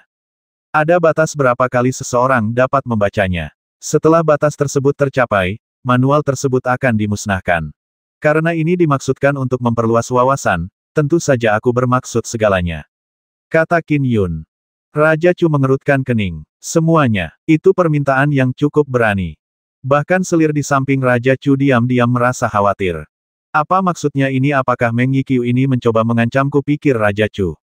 Benar, dengan kekuatannya, Sekte Pedang Gunung Zhou mungkin tidak ingin berjuang untuk kerajaan Chuku. Aku benar-benar telah membesarkan sekelompok orang yang tidak tahu berterima kasih. Ketika mereka lemah, mereka mengandalkan kerajaan Chuku. Sekarang setelah mereka kuat, mereka mulai membangkang. Bahkan memberinya hadiah sederhana pun ada syaratnya. Dia benar-benar ingin membaca semua buku panduan. Membaca semua manual di gudang senjata adalah permintaan yang begitu berat sehingga bahkan Raja Chu tidak memiliki hak untuk menyetujuinya. Cheng Er, setujui dia. Sebuah suara tua terdengar di telinga Raja Chu. Ekspresi Raja Chu berubah saat ia tersenyum pada Qin Yun. Penatua Meng, permintaanmu sungguh tidak biasa. Bahkan aku hanya bisa membaca beberapa buku panduan di gudang senjata kerajaan Chu. Namun, Patriark telah menyetujui permintaanmu. Kau boleh membaca buku panduan apapun di gudang senjata sesukamu. Namun, keluarga kerajaan Chuku punya permintaan. Mata Qin Yun berbinar saat dia berkata sambil tersenyum, silakan bicara, Yang Mulia. Penatua Meng, kau harus memastikan keselamatan keluarga kerajaan Chuku selagi kau masih hidup. Kata Raja Chu, jika kau masuk dalam daftar dewa, kau hanya perlu membantu sebanyak 3 kali ketika raja yang berkuasa memintanya, jika kerajaan sedang dalam kesulitan. Qin Yun masih terlalu muda. Dia berada di peringkat ke-6 dalam daftar surga pada usia 38. Memang ada kemungkinan besar dia akan masuk daftar dewa. Aku setuju. Qin Yun mengangguk. Bolehkah aku mengajarkan hal-hal yang kupelajari dari buku panduan di gudang senjata? Wajah Raja Chu berkedut, tetapi dia berkata, Penatua Meng, jika Anda ingin mengajarkan salah satu buku panduan yang Anda temukan di gudang senjata, Anda harus meninggalkan salinannya. Sebuah buku panduan yang kuat akan mengundang kecemburuan surga. Membuat salinannya sangat sulit. Seseorang perlu memahaminya secara menyeluruh. Terlebih lagi, persyaratan materi manualnya sangat tinggi. Baiklah, Qin Yun mengangguk. Yang Mulia, apakah Anda masih membutuhkan sesuatu dari saya? Jika tidak ada lagi, saya pamit dulu. Haha. Aku tidak akan menahanmu. Raja Chu tertawa. Selir di samping Raja Chu mendesah sedih. Bahkan Raja Chu yang berkuasa pun harus menuruti ahli gulungan surga. Qin Yun tidak terburu-buru membaca manual di gudang senjata kerajaan Chu. Ia masih sibuk mempelajari manual dari Sekte Pedang Gunung Zhou dan gudang giok putih milik keluarga Duan. Raja Chu menyetujui permintaannya karena Dewa Perang, Li Ruji, telah setuju. Siapapun pewaris tahta, mereka tidak akan berani mengingkari perjanjian tersebut. Formulasi air awan ini adalah manual yang mengarah langsung ke alam Paramon. Ini sedikit lebih lemah daripada bagan pedang Frost dan pedang Lockhaven. Namun, isinya cukup menarik. Qin Yun merenung sambil membaca manual di White Jade Repository. Ia berlatih teknik pedang dengan jarinya, membentuk pedang ki yang membumbung di sekelilingnya seperti mimpi. Guru, guru, teriak Liu Qingsha dari kejauhan. Qin Yun terhenti. Ada apa, tanya Qin Yun. Liu Qingsha berlari menghampiri dengan ekspresi agak aneh. Ia menatap Qin Yun sebelum berkata, Perigong Lembah Centaurea ingin bertemu denganmu. Lembah Centaurea Perigong. Qin Yun mengerutkan kening. Beraninya dia datang. Biarkan dia masuk. Gong Yan Er selalu memperlakukan Meng Yiqiu sebagai pion. Ia akhirnya membawanya ke kehancuran masa depannya yang menjanjikan melalui racun. Nyatanya, Meng Yiqiu sebenarnya sudah mati. Tubuhnya hanya hidup karena Qin Yun telah menggantikannya setelah ia turun. Kupikir Gong Yan'er cukup terkenal. Seharusnya dia tidak seberani itu untuk datang lagi. Sepertinya aku terlalu melebih-lebihkan dia dan lembah Centaurea. Qin Yun menggelengkan kepalanya. Liu Qingsha menerima pesanan Qin Yun dan keluar untuk melihatnya. Dong Wan berdiri di dalam paviliun. Adik, apa yang dikatakan tetua Meng, tanya Dong Wan segera setelah melihat Liu Qingsha datang. Tuan tampak sedikit kesal tetapi dia tetap mengizinkannya masuk, kata Liu Qingsha. Gong Yan'er ini menyebabkan tetua Meng diracuni dan bahkan melibatkan Grandmaster Feng. Mata Dong Wan membara karena amarah. Ia membenci Gong Yan'er. Bahkan, sebagian besar petinggi Sekte Pedang Gunung Zhou tidak menyukai Gong Yan'er. Liu Qingsha menggelengkan kepalanya pelan. Ini urusan pribadi guru. Bukan hak kita untuk bicara. Lagi pula, guru sudah lama tergila-gila pada perigong. Mereka pasti punya perasaan lama satu sama lain. Kurasa Penatua Meng telah banyak berubah dari dirinya yang dulu. Bahkan bisa disebut pembaharuan total. Aku yakin beliau tidak akan jatuh ke dalam perangkap Gong Yan'er ini lagi. Dong Wan mengangguk. Ia kini menjadi pendukung setia Meng Yiqiu. Aku akan bicara lagi nanti. Aku perlu menyampaikan pesannya, kata Liu Qingsha. Liu Qingsha segera datang ke pintu masuk utama istana. Gong Yan'er berdiri di pintu sambil menggendong seorang bayi. Di belakangnya, sekelompok murid perempuan dari lembah Centaurea berjalan beriringan. Banyak di antara mereka yang cantik, dengan dua perempuan yang agak tua. Liu Qingsha berjalan keluar dan melirik mereka. Ia berkata dengan acuh tak acuh, tuanku bilang hanya perigong yang boleh masuk. Sedangkan kalian semua dari lembah Centaurea, tetaplah di sini dan tunggu. Nyonya Lembah telah memerintahkan kita untuk melindungi keponakan murid Gong, kata seorang wanita parubaya. Saya ulangi, guru berkata hanya perigong yang boleh masuk. Kata Liu Qingsha dingin. Sekte Pedang Gunung Zhou dan lembah Centaurea tidak memiliki hubungan yang baik. Para pengikut lembah Centaurea saling memandang dengan enggan tetapi mereka tidak berani bertindak gegabah. Meng Yiqiu saat ini sudah cukup untuk membuat seluruh lembah Centaurea gemetar ketakutan. Penatuaku, kalian semua bisa menunggu di sini. Gong Yan'er tersenyum sambil menggendong anaknya. Mengapa dia mengandung anak? Liu Qingsha bingung, tetapi bukan haknya untuk bertanya. Setelah melewati bagian dalam manor, Gong Yan'er tiba di taman belakang. Sekilas, ia melihat Qin Yun yang sedang membaca buku duduk di kejauhan. Tanpa alasan yang jelas, hati Gong Yan'er menegang. Yiqiu, Gong Yan'er menatap sosok yang familiar namun juga asing itu. Ia terasa akrab karena mereka telah menjalin cinta dalam jangka waktu yang cukup lama. Mereka juga telah berbagi banyak malam yang intim dan fisik. Rasanya asing, karena Meng Yiqiu di hadapannya terlalu berbeda dengan Meng Yiqiu dalam ingatannya.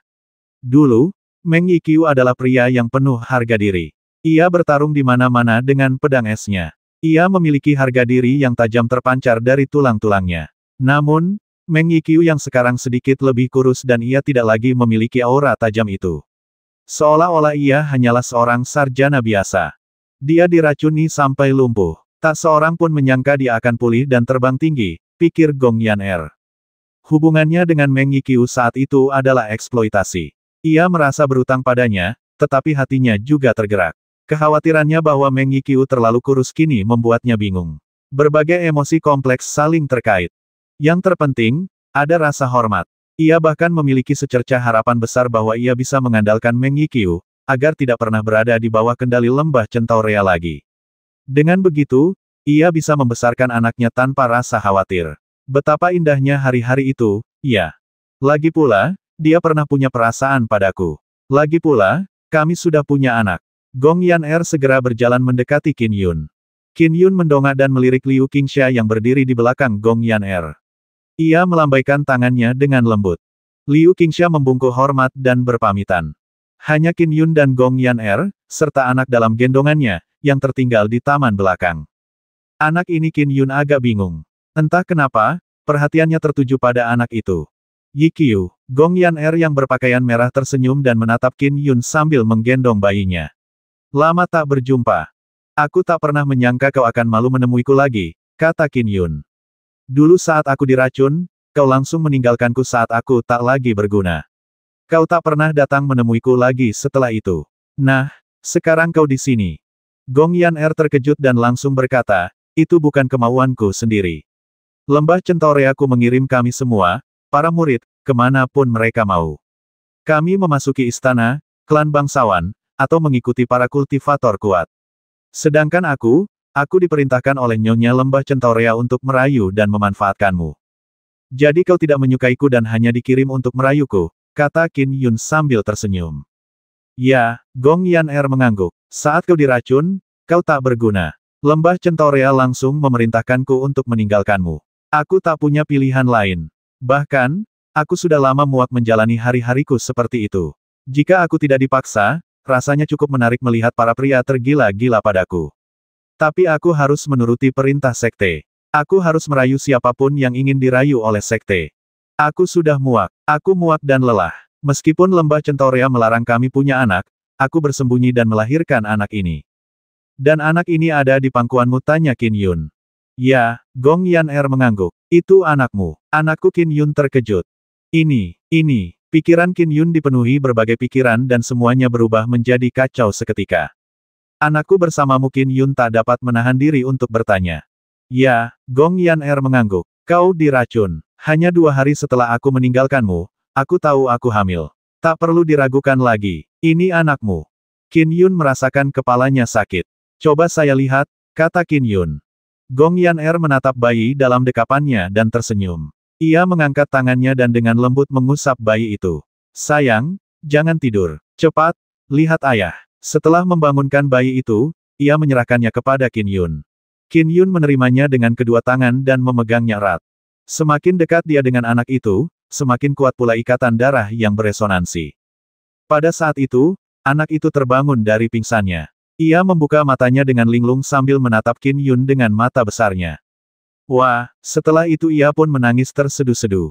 Wah, bayi itu merengek sambil mengibaskan lengan mungilnya. Jelas ia tidak mengenali Qin Yun. Set. Jangan menangis. Qin Yun segera menenangkan bayi itu. Suaranya seolah memiliki kekuatan magis yang membuat bayi itu perlahan berhenti menangis. Sebaliknya, ia mulai menatap Qin Yun dengan rasa ingin tahu. Baru saat itulah Qin Yun menghela napas lega. Berdasarkan resonansi darah kita, kemungkinan besar anak ini berasal dari tubuh ini, pikir Qin Yun.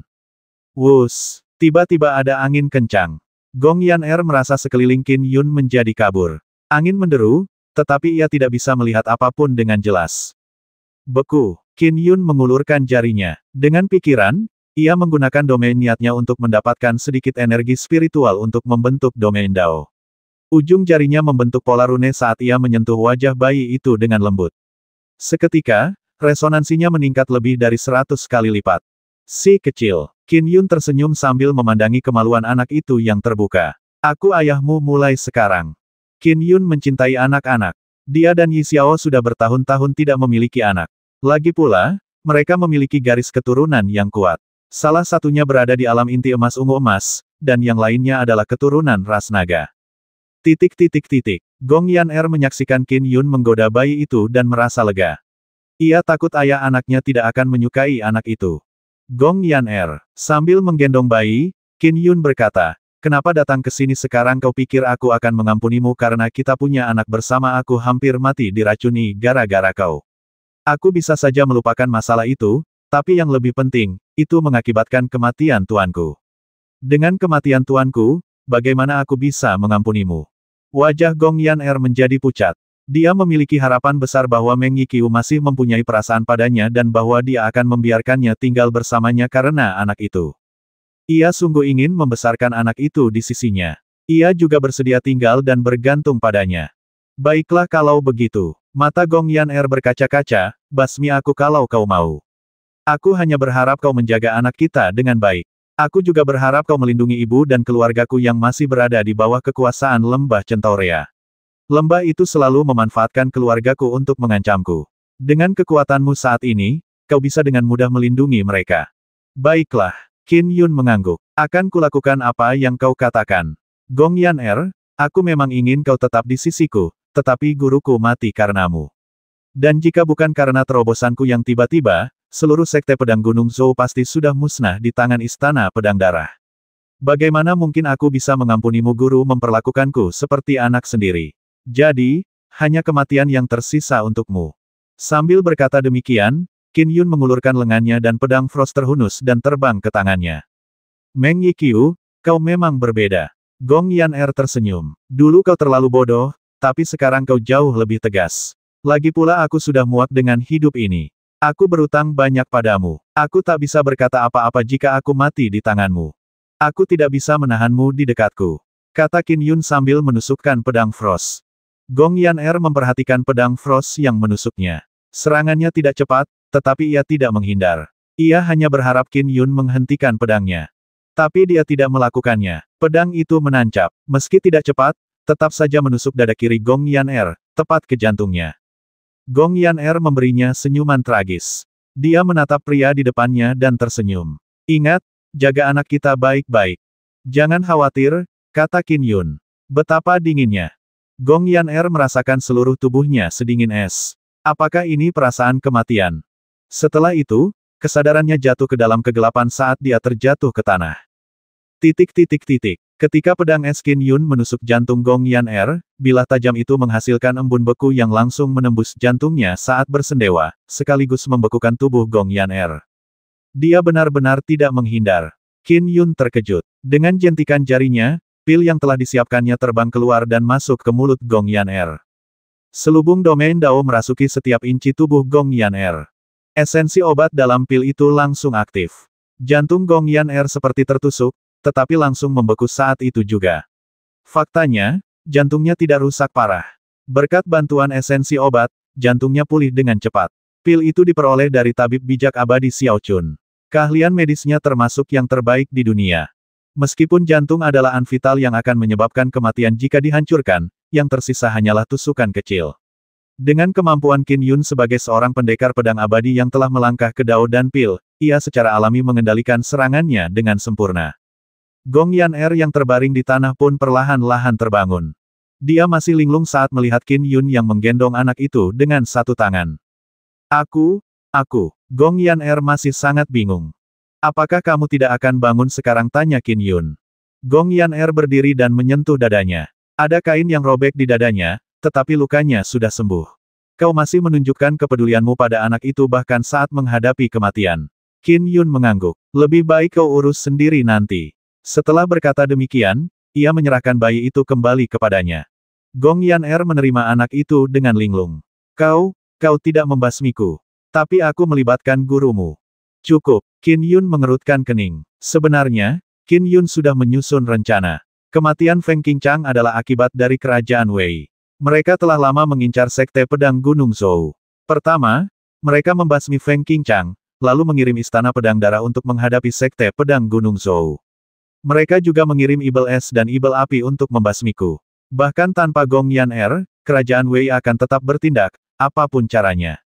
Saya tidak merasa nyaman membiarkan orang lain mengasuh anak ini. Mengabaikan semua hal tentang Gong Yan'er, perasaannya terhadap anak ini tulus, pikir Qin Yun. Gong Yan'er memeluk anak itu, merasa gembira dan gembira. Tinggalkan lembah Centaurea dan menetaplah di sini. Jagalah anak itu baik-baik dan ajarilah dia, kata Qin Yun. Bagaimanapun, anak itu adalah putranya di dunia ini. Selama 50 tahun berikutnya, Qin Yun juga akan merawatnya dengan baik. Sedangkan untuk orang tua dan keluargamu, jangan khawatir. Aku akan mengatur semuanya untukmu. Baiklah, Gong Yan'er terus memeluk anaknya dan langsung mengangguk. Tak lama kemudian, semua murid Sekte Pedang Gunung Zhou di istana mengetahui bahwa Tetua Meng ternyata memiliki seorang putra. Aku tidak pernah menyangka Gong Yan'er punya rencana seperti ini. Sungguh mengesankan. Anak tunggal Tetua Meng harus dilindungi dan dirawat dengan baik. Dongwan dan Liu Qingsha terpaksa mengatur tempat tinggal untuk Gong Yan'er dan anak itu. Mereka mengikuti instruksi Qin Yun dan menetapkan sebidang kecil di rumah bangsawan untuk ibu dan anak itu. Malam itu, Qin Yun duduk di dalam paviliun sembari membaca sementara Gong Yan'er duduk di sampingnya dengan anak dalam pangkuannya. Tuan, tetuaku dari lembah Centaurea ada di sini, kata Liu Qingsha sopan. Seorang wanita paruh baya masuk. Ia satu-satunya tetua Konate dalam rombongan lembah Centaurea yang datang bersama Gong Yan'er. Salam, mertua, saya Kuying dari lembah Centaurea. Penatuaku mungkin sudah tua, tetapi ia memiliki sosok yang anggun. Usia tak memudarkan pesonanya. Mendengar dia menyapa Qin Yun, Liu Qingsha sedikit mengernyit sambil melirik ke arah tetuaku. Aku bukan mertua lembah Centaureamu. Jangan panggil aku sesukamu, kata Qin Yun acuh tak acuh sambil membaca bukunya. Baik, Tuan Muda Meng. Tetuaku sangat rendah hati. Bawa keluarga Gong Yan'er ke ibu kota negara dalam waktu setengah bulan. Qin Yun mengalihkan pandangannya ke arah penatuaku. Sudah waktunya keponakan murid Gong berkumpul kembali dengan keluarganya. Itu masalah sepele. Mereka akan tiba di sini sebelum setengah bulan, kata penatuaku sambil tersenyum. Gong Yan'er menghela napas lega saat melihat bagaimana hasilnya. Sekte itu sering menggunakan orang tua dan keluarganya untuk mengancamnya. Kini, hanya sepatah kata dari Meng Yiqiu saja sudah cukup untuk membuat lembah Centaurea langsung menyerah. Juga, mulai saat ini, Gong Yan'er bukan lagi murid lembah Centaurea, kata Qin Yun. Keponakan murid Gong, kau ingin meninggalkan sekte ini? Tetuaku agak terkejut. Ya, Gong Yan'er mengangguk. Dia sudah muak. Karena keponakan murid Gong ingin meninggalkan sekte, biarlah begitu. Tetuaku menggelengkan kepalanya. Ketika aku pergi ke sini, Nyonya Lembah memerintahkan agar semua yang dikatakan Tuan Muda Meng harus dipatuhi. Qin Yun agak terkejut. Lembah Centaurea bahkan belum mencoba bernegosiasi. Mereka menyetujui apapun yang diinginkannya. Ia melihat mereka dari sudut pandang yang berbeda. Tuan Muda Meng, kata penatuaku sambil tersenyum. Bagaimanapun, keponakan murid Gong tumbuh besar di Lembah Centaurea. Lembah Centaurea adalah keluarganya. Sekarang dia berada di ibu kota negara. Dia tidak memiliki siapapun yang dikenalnya yang dapat memenuhi kebudewanya. Kami datang ke ibu kota negara bersama sekelompok murid lembah Centaurea. Haruskah saya meninggalkan mereka di sini untuk merawatnya? Qin Yun menatap Gong Yan'er. Tidak perlu semua orang tinggal, kata Gong Yan'er. Biarkan saja trio Chun Tao tinggal di sini bersamaku. Qin Yun tahu tentang mereka. Ketiga pelayan itu telah lama melayani Gong Yan'er. Mereka tumbuh bersama dan memiliki hubungan yang dekat. Baiklah kalau begitu. Penatuaku tidak melanjutkan. Ia tersenyum pada Qin Yun. Penatua Meng, sejujurnya, lembah Centaureaku selalu sangat menghargaimu. Kami merasa kau sangat berbakat dan memiliki masa depan yang tak terbatas. Itulah sebabnya kami mengirimkan anggota terbaik dari generasi muda lembah Centaureaku, Peri Krebepel, untuk menemanimu. Kami bahkan telah memutuskan agar kalian berdua menghabiskan sisa hidup bersama. Tapi kami tidak pernah menyangka kau akan diracuni dengan racun mematikan. Kau harus tahu bahwa itu juga bukan sesuatu yang diinginkan lembah Centaureaku. Bagi lembah Centaurea, demi kepentingan kami agar kau tetap kuat.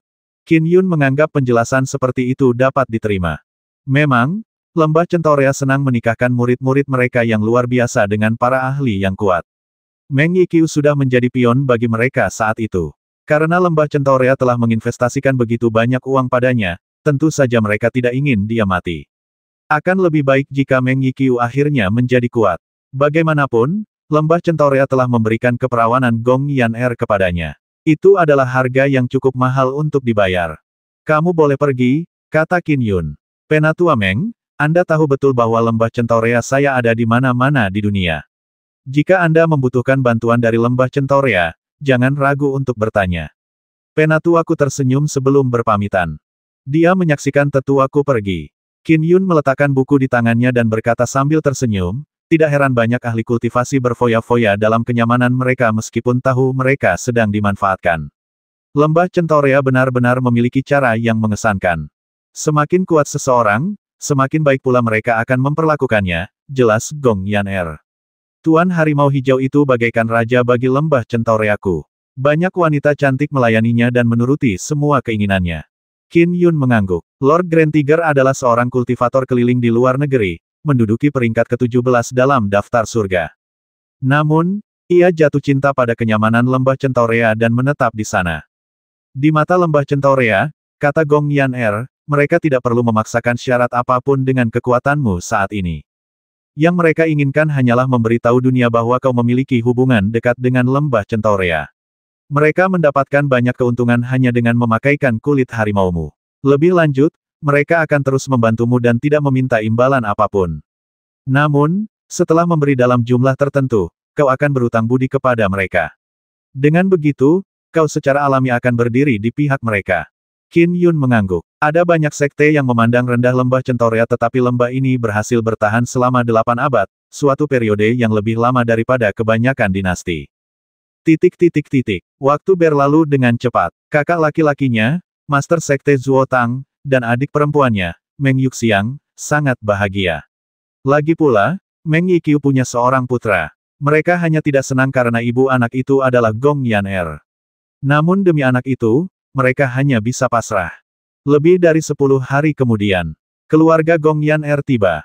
Yan'er, kenapa kau meninggalkan lembah Centaurea? Nyonya Lembah bilang dia berencana mengangkatmu menjadi tetua di lembah Centaurea.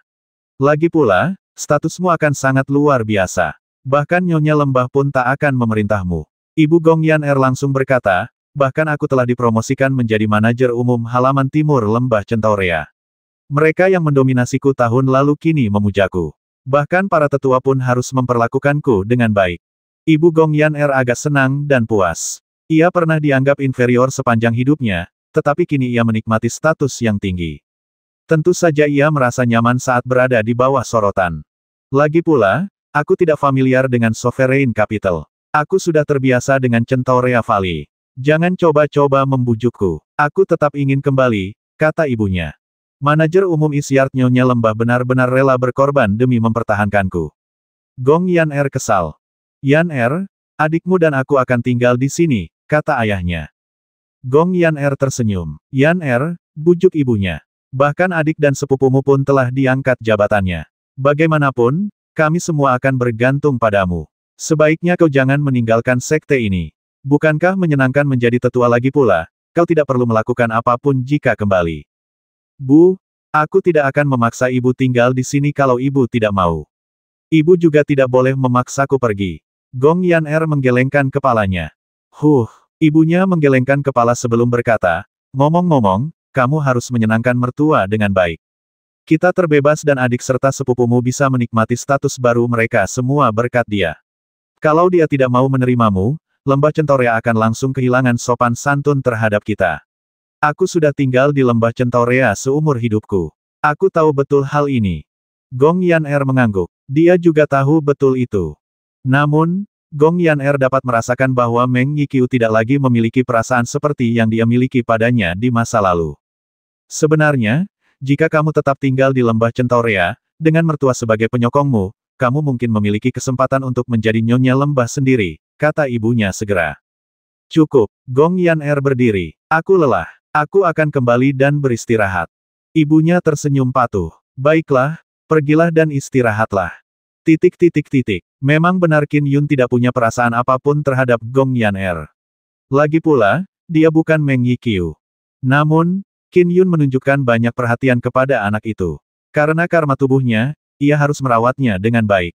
Lagi pula, ia memang menyukai anak-anak sejak awal. Akhirnya, ia ditakdirkan untuk menjadi ayah anak itu selama 50 tahun.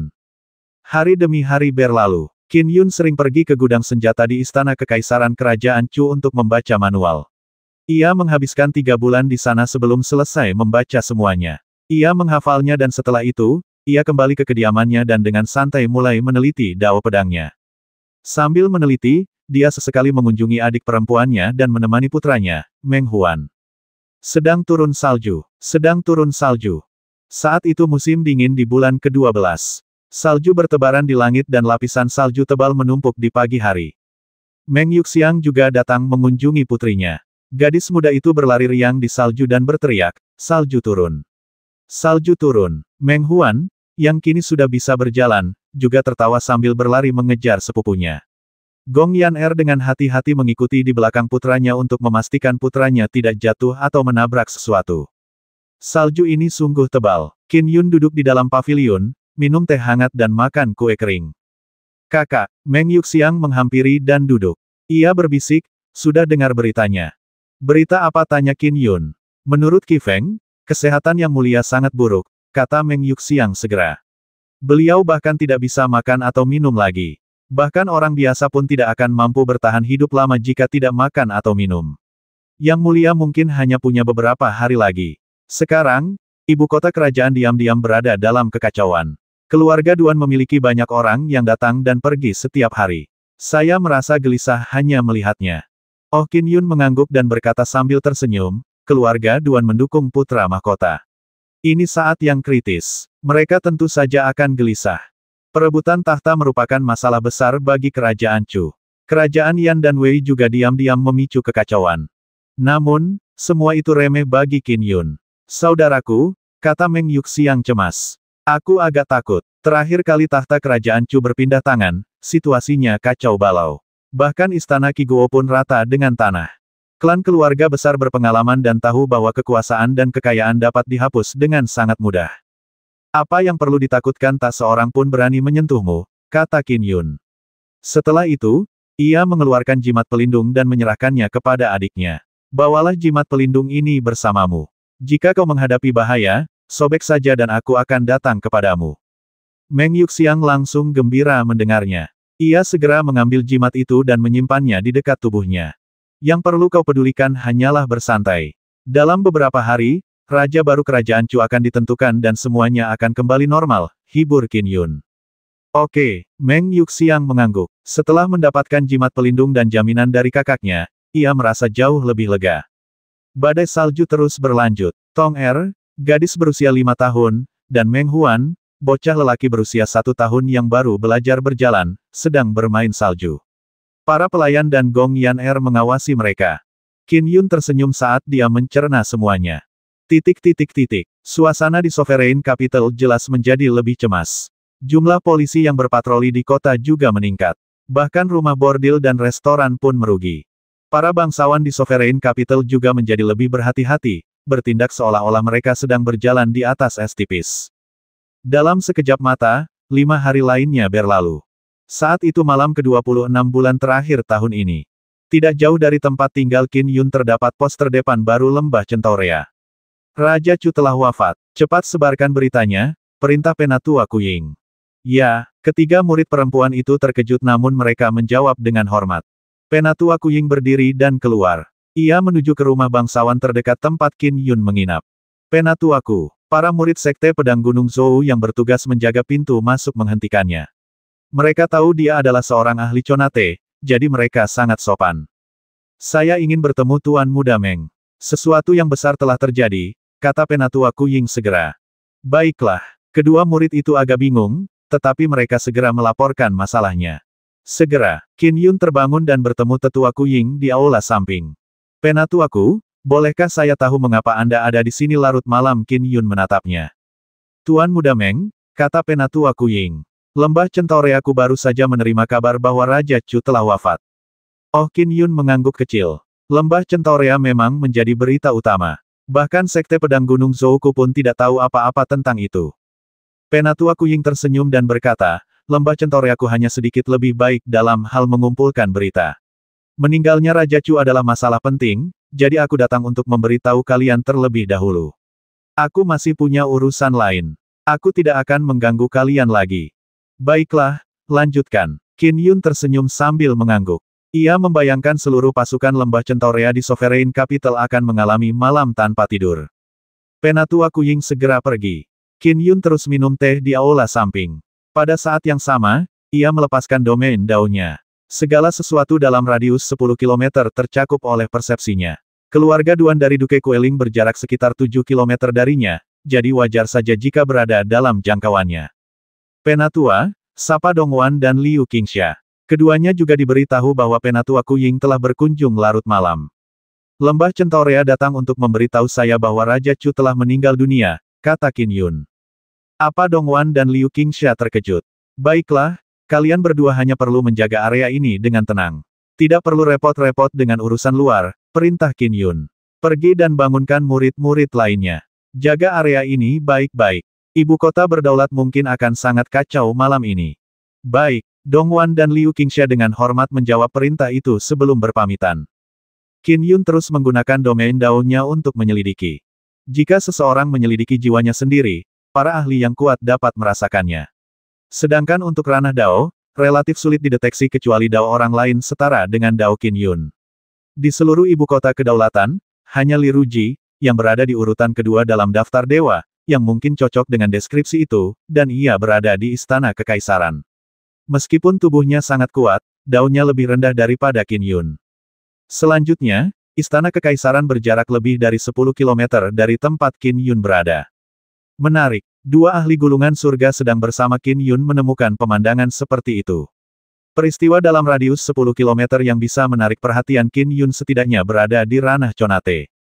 Daerah sekitar Queling Duke Manor adalah tempat para bangsawan tinggal.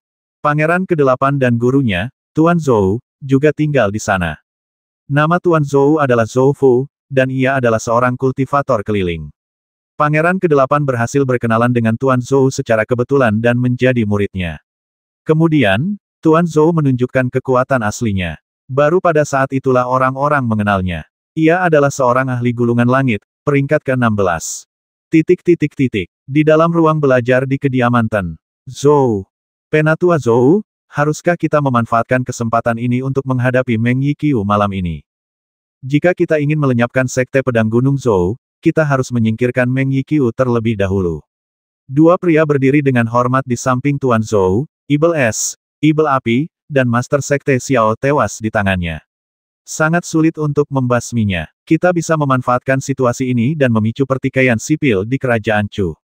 Bahkan jika Meng Yiqiu tidak terbasmi, itu akan menimbulkan permusuhan antara dia dan keluarga kerajaan Chu. Meng Yiqiu ada di daftar surga. Bahkan aku sendiri tidak yakin bisa mengalahkannya. Jenggot dan rambut Tuan Zhou memutih. Ia menggelengkan kepalanya pelan. Jangan memperumit masalah. Kita harus memastikan Pangeran ke-8 naik tahta malam ini. Bagaimana dengan Meng Yiqiu? Kita tunggu saja sampai masa depan untuk menghabisi mereka semua sekaligus. Ya, kata keduanya dengan hormat. Pergilah. Tuan Zhou melambaikan tangannya. Bertindaklah sesuai rencana. Keduanya segera pergi tanpa bersuara melalui lorong rahasia. Tuan Zhou keluar dari ruang kerja dan, dengan ketukan kakinya, meninggalkan rumah bangsawan itu tanpa suara. Jalanan sepi dan karena sudah larut malam, tidak ada seorang pun di luar. Satu-satunya sumber cahaya adalah lentera-lentera yang tergantung di rumah-rumah bangsawan. Oh, Tuan Zhou tiba-tiba berhenti. Di tengah jalan di depan sana, berdiri seorang tetua bertubuh gempal menghunus tombak. Ia berdiri di sana seperti gunung berapi yang akan meletus. Ia memancarkan aura intimidasi yang mengerikan. Jenderal Agung Sue. Tuan Zhou tampak khawatir sambil menangkupkan tangannya sedikit. Kenapa Anda di sini larut malam begini? Sue Chong saat ini berada di posisi ke-9 dalam daftar surga. Dia juga satu-satunya ahli gulungan langit yang benar-benar setia kepada keluarga kerajaan Chu. Sedangkan untuk Meng Yiqiu dan Yu Zige, tidak mudah bagi keluarga kerajaan Chu untuk membuat mereka menuruti perintah mereka. Mata Sue Chong dipenuhi haus darah. Taisu tua bodoh, kenapa kau menipu? Apa kau pikir tidak ada yang bisa mengenalimu setelah kau mengubah penampilanmu? Ekspresi Tuan Zhou berubah sebelum ia terkekeh. Suaranya menjadi jauh lebih tajam. Aku sudah berusaha sekuat tenaga untuk menghindarimu.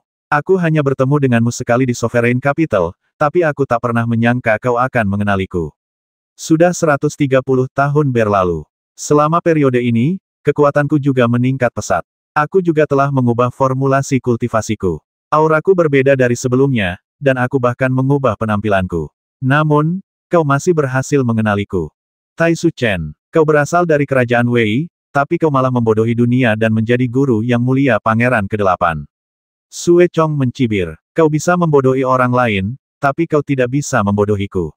Hentikan omong kosongmu. Sosok Tuan Zhou langsung berubah menjadi menyeramkan, seperti elang yang sedang menukik ke bawah untuk memangsanya. Membasmi. Sue Chong mengaduk gelombang darah yang bergejolak dengan tombaknya. Ia menyerbu maju dengan gagah berani, seolah-olah ia berada di medan perang. Pertempuran ini sangat sengit dan mengerikan. Gempa susulan meruntuhkan beberapa tembok istana. Namun, para bangsawan yang tinggal di daerah itu terus bersembunyi. Tidak ada yang berani keluar dan menonton. Kedua pihak saling serang lebih dari 10 kali sebelum Zhou melarikan diri. Wus. Dalam hal kecepatan, Tuan Zhou jelas unggul. Ia melesat cepat di jalanan gelap ibu kota kerajaan hingga tak lama kemudian, ia berhasil menyingkirkan Sue Chong. Jenderal besar Sue Chong berdiri di tempatnya dengan tombak di tangan. Ia memegangi dadanya dan terbatuk 2 kali, memuntahkan seteguk darah. Matanya memancarkan dingin. Aku hanya yakin 50 hingga 60% tentang identitas aslinya. Tapi aku sudah memastikannya setelah pertarungan kita. Taisu Chen ini adalah seorang ahli dari kerajaan Wei, tetapi ia menggunakan identitas lain dan bahkan menyusup ke kerajaan Cuku. Sekarang setelah identitasnya terbongkar, mustahil ia bisa terus berada di sisi Pangeran ke-8. Tapi, si tua bodoh itu memang kuat.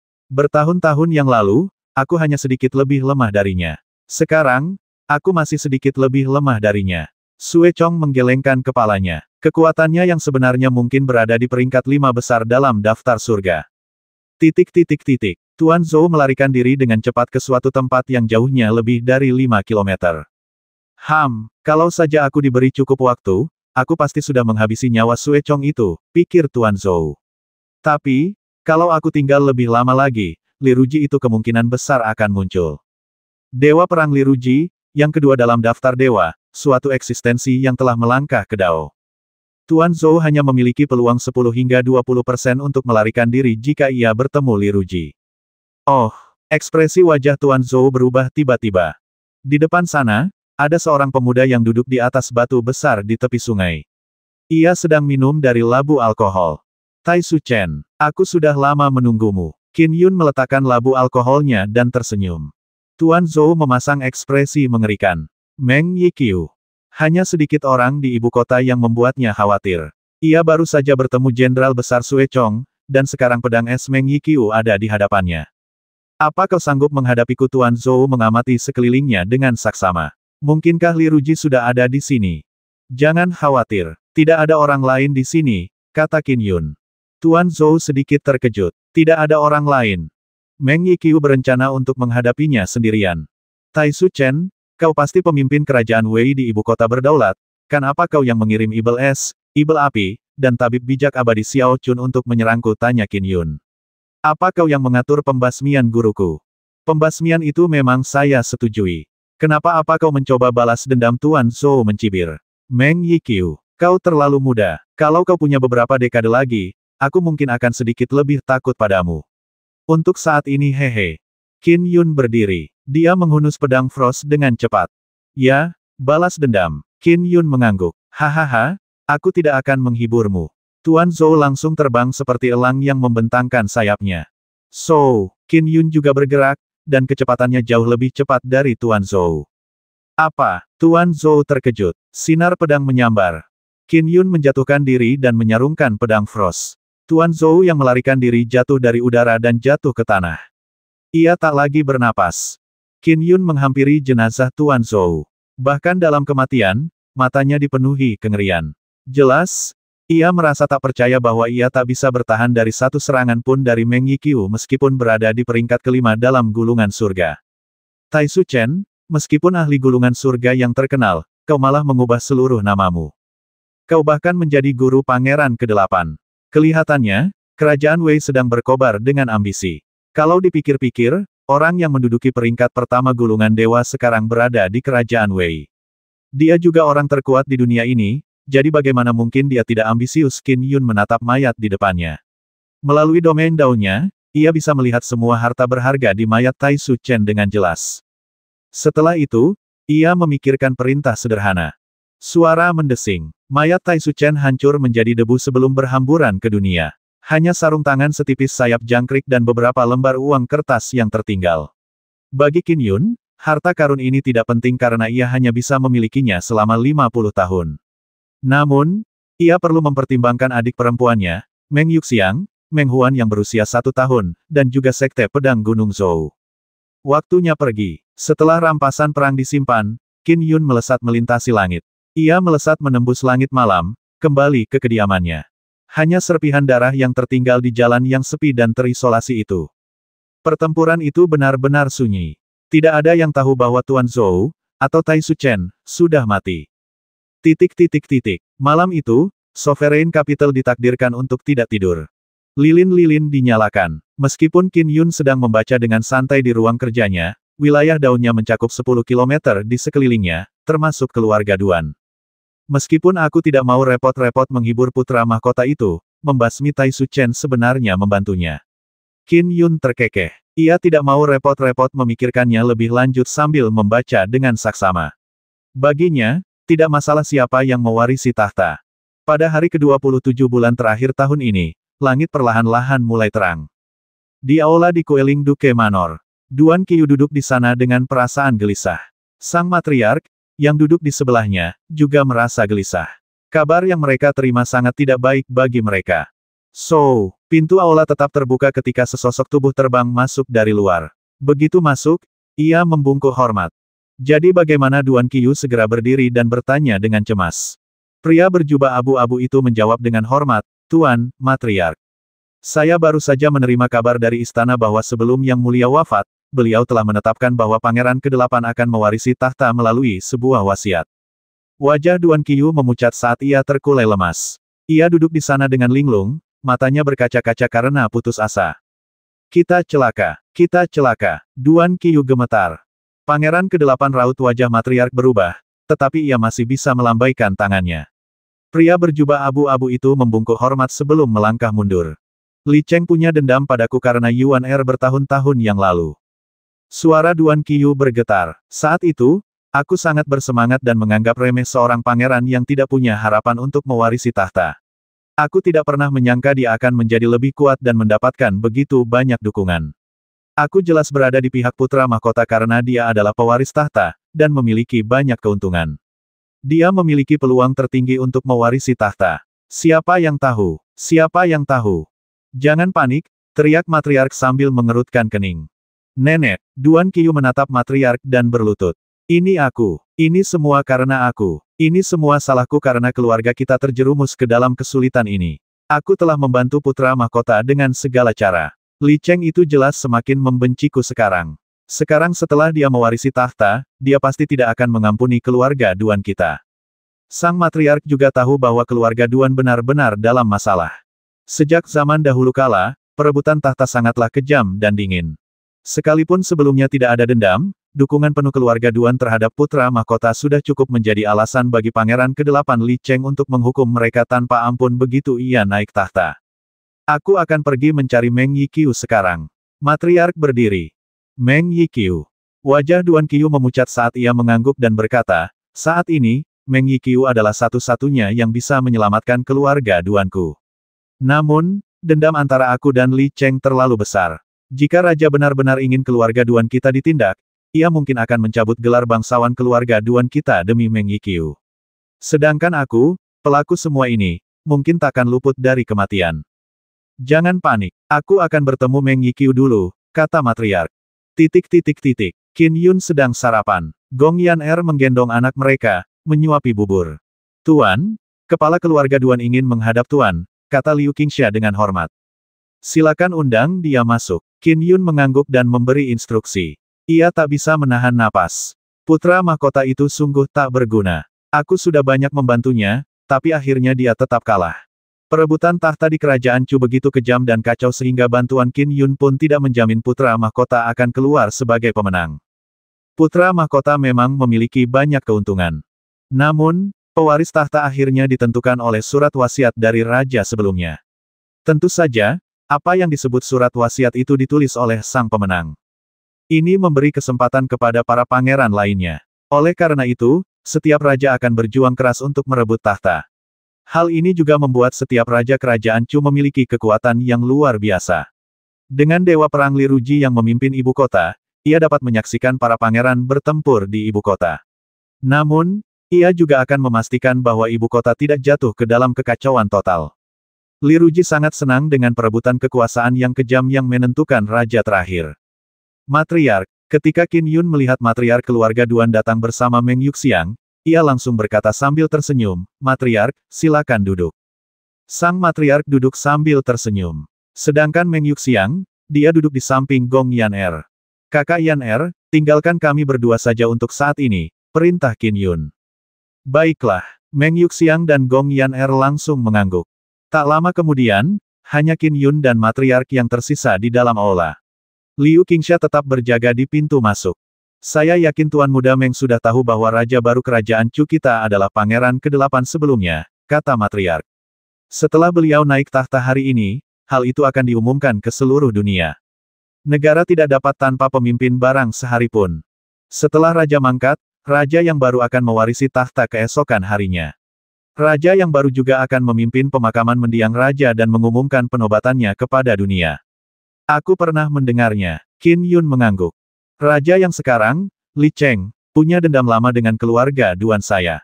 Dan karena keluarga Duan saya sangat mendukung mantan putra mahkota, Li Cheng pasti ingin membalas dendam dengan kami, kata matriark dengan cemas. Saya hanya bisa datang untuk meminta bantuan Anda, Tuan Muda Meng. Harapan saya adalah Anda akan melindungi keluarga Duan saya karena hubungan kita dan janji yang Anda buat. Saat itu, aku berjanji akan melindungi keluarga Duanmu dengan imbalan membaca repositori giok putih keluarga Duanmu, kata Qin Yun sambil tersenyum. Matriark, jangan khawatir. Matriark mengangguk. Tuan Muda Meng, jika Raja Chu bersikeras berurusan dengan keluarga Duanku, mungkin akan sulit bagimu untuk menghentikannya. Jika keadaan semakin buruk, tidak masalah jika keluarga Duanku dilucuti dari kebangsawanannya. Jika itu belum cukup, keluarga Duanku akan rela mengorbankan Duan Qiyu. Meskipun para ahli gulungan surga menikmati status tinggi yang bahkan harus disandang Raja Chu tetaplah penguasa negara. Yang mendukungnya adalah Dewa Perang, Li Ruji. Jika sebuah klan diperintahkan untuk dihancurkan, mustahil seorang ahli gulungan surga pun dapat menghentikannya. Paling banter, hukumannya akan lebih ringan karena ahli gulungan surga tersebut. Matriark, tenanglah dan kembalilah, kata Qin Yun. Saya pasti akan memastikan keselamatan keluarga Duan Anda demi yang mulia. Terima kasih, Tuan Muda Meng. Matriark segera membungkuk dalam-dalam. Qin Yun segera berdiri dan menghentikannya. Matriark, tidak perlu begitu. Kalau begitu, aku akan merepotkanmu, Tuan Muda Meng. Baru pada saat itulah sang matriark pergi. Namun, saat ia pergi, ia tetap gelisah. Meng Yiqiu akan membantu keluarga Duanku dengan segenap kemampuannya. Namun, dengan raja baru yang mewarisi tahta hari ini, semangatnya sedang berada di puncaknya. Akankah ia mampu menyelamatkan kita? Aku hanya bisa berharap bahwa hilangnya gelar bangsawan kita dan nyawa Qiyu akan membuat keluarga Duanku mampu menanggung musibah ini. Bagaimanapun, keluarga Duan adalah klan keluarga yang besar. Sang matriarki harus mempertimbangkan nyawa ribuan anggota klan. Demi mereka, ia rela berkorban. Di rumah bordil Myriad Flower di Sovereign Capital, 3 pria berkumpul. Tuan Zhou hampir saja menghancurkan Pangeran ke-8. Pangeran ke-8 hampir tamat. Aku tidak pernah menyangka Pangeran ke-8 akan membalikkan keadaan dalam situasi berbahaya seperti itu. Pangeran ke-8 memang mengesankan. Ketiganya dipenuhi rasa gembira. Ngomong-ngomong, Black Hawk, apakah Tuan Zhou ada di Danau Timur di luar kota? Dia tidak ada di sana. Aku hanya mengirim seseorang ke sana untuk mencarinya. Dia tidak ada di East Lake. Itu merepotkan. Tadi malam, aku mengirim seseorang untuk mencari Tuan Zhou, tapi dia tidak bisa ditemukan di Sovereign Capital. Kalau dia tidak ada di East Lake, di mana dia? Tuan Zhou itu sulit ditemukan seperti hantu. Terkadang, dia menghilang untuk menyendiri. Tapi biasanya, dia meninggalkan pesan saat menghilang. Dan tadi malam adalah malam yang sangat penting. Seharusnya dia tidak menghilang tanpa kabar. Ketiganya menjadi sedikit bingung. Tuan Zhou, diam-diam, adalah pemimpin tertinggi pasukan kerajaan Wei di ibu kota berdaulat. Identitasnya begitu rahasia sehingga bahkan mereka bertiga pun tidak tahu. Mereka tidak tahu bahwa nama asli Tuan Zhou adalah Tai Su Chen. Kekuatan sejati Penatua Zhou konon berada di peringkat 5 besar gulungan surga. Bahkan jika dia bertemu Dewa Perang Kerajaan Chu, Li Ruji, ada kemungkinan dia bisa melarikan diri dengan sukses. Seharusnya dia tidak menghilang semudah itu. Cari dia lagi. Kalau kita tidak menemukannya hari ini, kita harus segera memberitahu ibu kota Wei. Ketiganya membuat keputusan. Orang-orang dari kerajaan Wei telah dengan panik mencari Tuan Zhou secara rahasia. Mereka mencarinya di dalam dan luar Sovereign Capital. Akan tetapi, betapapun mereka mencari, mereka tidak pernah menemukan Tan Zhou. Dan pada hari itu, tanggal 27 bulan terakhir tahun ke-36 masa pemerintahan Chu Baohong, Raja baru Kerajaan Chu, Li Cheng, naik tahta. Ia menjadi Raja ke-7 Kerajaan Chu dan memimpin pemakaman Raja sebelumnya. Seluruh ibu kota negara dipenuhi kain kafan putih yang berkibar-kibar. Rumah bordil dan restoran tutup pada hari itu. Selama masa berkabung, upacara pernikahan dan berbagai bentuk hiburan dilarang. Hari itu adalah hari ke-6 bulan pertama tahun ini. Di Gunung Dao Excellence di luar ibu kota kerajaan Wei Utara, terdapat sejumlah besar pasukan yang ditempatkan setiap tahun. Baik bangsawan maupun bangsawan, tak seorang pun berani bertindak gegabah di Gunung Dao Excellence. Dan pada saat itu, seorang pria parubaya berjubah hitam sedang berjalan-jalan menaiki tangga dari kaki Gunung Dao Excellence. Para penjaga Gunung Dao Excellence menyambutnya dengan hormat. Guru Sekte, mereka semua sangat sopan. Pria parubaya itu adalah ketua sekte nomor 1 di dunia, Sekte Teratai Merah. Dia adalah Xiahou Lai, peringkat ketiga dalam daftar surga. Xiahou Lai jelas bisa terbang, tetapi ia melangkah dengan khusyuk. Ia berjalan dari kaki gunung menuju puncaknya. Puncak itu agak dingin dan sunyi. Hanya ada rumput liar dan kerikil, serta sebuah kompleks kecil di kejauhan. Kompleks itu memiliki sebuah gubuk kayu yang dikelilingi pagar kayu. Tidak ada penjaga di sana. Di puncak, Xiaolai berdiri di luar kompleks dan berkata dengan sopan, "Kakek. Lai masuklah." Sebuah suara tua terdengar. Baru kemudian Xiaolai mendorong pintu kayu menuju halaman sempit itu. Ia melihat pintu gubuk kayu itu terbuka secara otomatis. Seorang tetua berambut perak duduk bersila di dalamnya. Ia membuka mata, menatap Xiaolai dari balik rambutnya yang acak-acakan. Meskipun tindakannya sederhana, Xiaolai tak kuasa menahan rasa sesak. Seluruh halaman dipenuhi aura pedang yang menancap di lehernya. Hal itu membuatnya takut. Penatua berambut perak di depannya memberinya penghormatan dan kekaguman. "Kakek." Xiaolai sangat hormat. Tetua di depannya menduduki peringkat pertama dalam daftar Dewa Raja Ibel Xiaozen. Dia adalah orang terkuat di dunia. Dia mendirikan sekte teratai merah dan seorang diri mengubah sekte tersebut menjadi sekte terbaik di dunia. Dia bahkan mendirikan kerajaan Wei, yang semakin kuat seiring waktu. Kerajaan Chu selalu berakar kuat. Dewa Perang Li Ruji dididik sejak usia muda dan sangat berbakat. Ia akhirnya mencapai peringkat pertama dalam daftar dewa. Sedangkan kakekku, ia menjalani kehidupan yang miskin di masa mudanya. Ia baru mulai berkultivasi pada usia 30 tahun. Ia kekurangan uang, jadi ia mencurinya. Ia kekurangan harta alam, jadi ia juga mencurinya. Ia kekurangan buku panduan yang kuat, jadi ia mencurinya. Ia mendominasi dan menguasai seluruh negeri. Ia berhasil memahami esensi dari berbagai buku panduan dan sekte yang ia dirikan akhirnya menjadi yang terbaik di dunia. Ia bahkan melampaui Li Ruji, menjadi peringkat pertama dalam daftar dewa. Jika bukan karena tubuh Li Ruji yang kuat, ia pasti sudah dibelah sampai mati oleh kakek sejak lama. Kerajaan Wei Ku semakin kuat dan tak lama lagi kita akan menghancurkan kerajaan Chu dan Yan. Dunia akan bersatu. Xiaolai sangat menghormati kakeknya. Berkat kakeknya, garis keturunan Xiahou bersinar. Kakeknya membuat semua sekte di dunia gemetar. Banyak ahli takut padanya dan memberinya julukan Finlord. "Lai apa alasanmu datang ke sini?" Finlord Xiaozen yang mengerikan itu tersenyum. "Kakek, Tai Su Chen diperintahkan untuk pergi ke kerajaan Chu, tetapi pada malam tanggal 26 bulan lalu, malam wafatnya Raja Chu, terjadi pertempuran rahasia perebutan tahta di ibu kota.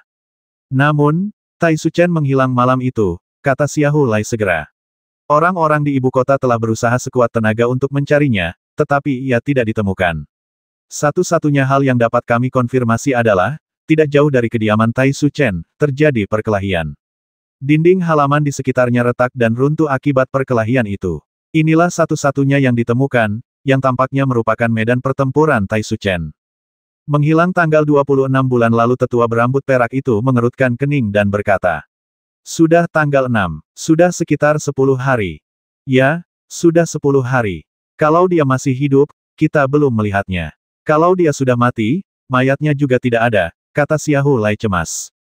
"Kakek, mungkinkah Tai Su Chen benar-benar mati?" "Dia pasti sudah mati." Tetua berambut perak itu mengangguk sedikit. Xiaolai juga merasa kesal dan cemas. Seorang ahli hebat seperti Tai Su Chen adalah tokoh penting di kerajaan Wei mereka. Kehilangannya sangat menyakitkan hati Xiaolai. Dia sudah menduga bahwa Tai Su Chen mungkin sudah meninggal tetapi dia tidak bisa tidak berkonsultasi dengan kakeknya. Menarik. Tetua berambut perak itu tiba-tiba tersenyum.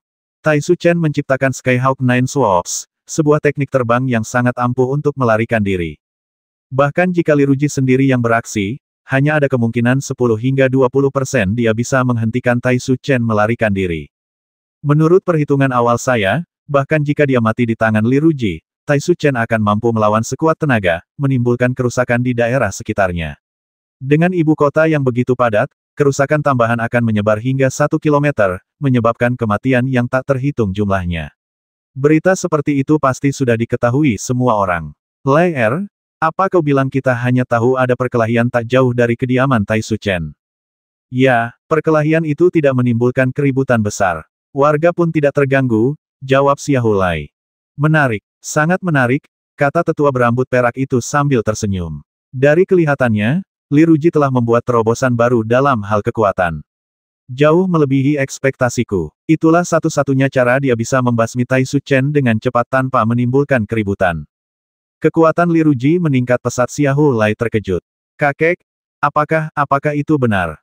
Jika Tai Su Chen menghilang tanpa alasan yang jelas di saat kritis seperti ini, dia bisa mati atau ditangkap hidup-hidup, kata tetua berambut perak itu sambil tersenyum. Penduduk sekitar tidak terlibat dan tidak ada pesan yang tertinggal. Karena itu, dia pasti dibasmi dengan cepat tanpa ada cara untuk membalas. Hahaha, kekuatan Li Ruji meningkat pesat sebelum kematianku, sungguh hal yang menggembirakan. Hal yang menggembirakan ekspresi Xiahou Lai berubah sedikit canggung. Namun, mata tetua berambut perak itu berkilat tajam. Aku telah berkultivasi selama lebih dari 400 tahun. Akhirku akan segera tiba. Tetua berambut perak itu memandang pegunungan dan langit di kejauhan, serta ibu kota kerajaan Wei yang dapat dilihatnya sekilas. Aku telah mengalahkan semua orang dalam gulungan dewa satu demi satu. Aku tak terkalahkan namun, aku tak mampu menghancurkan kehampaan dan bangkit seperti yang diceritakan dalam legenda.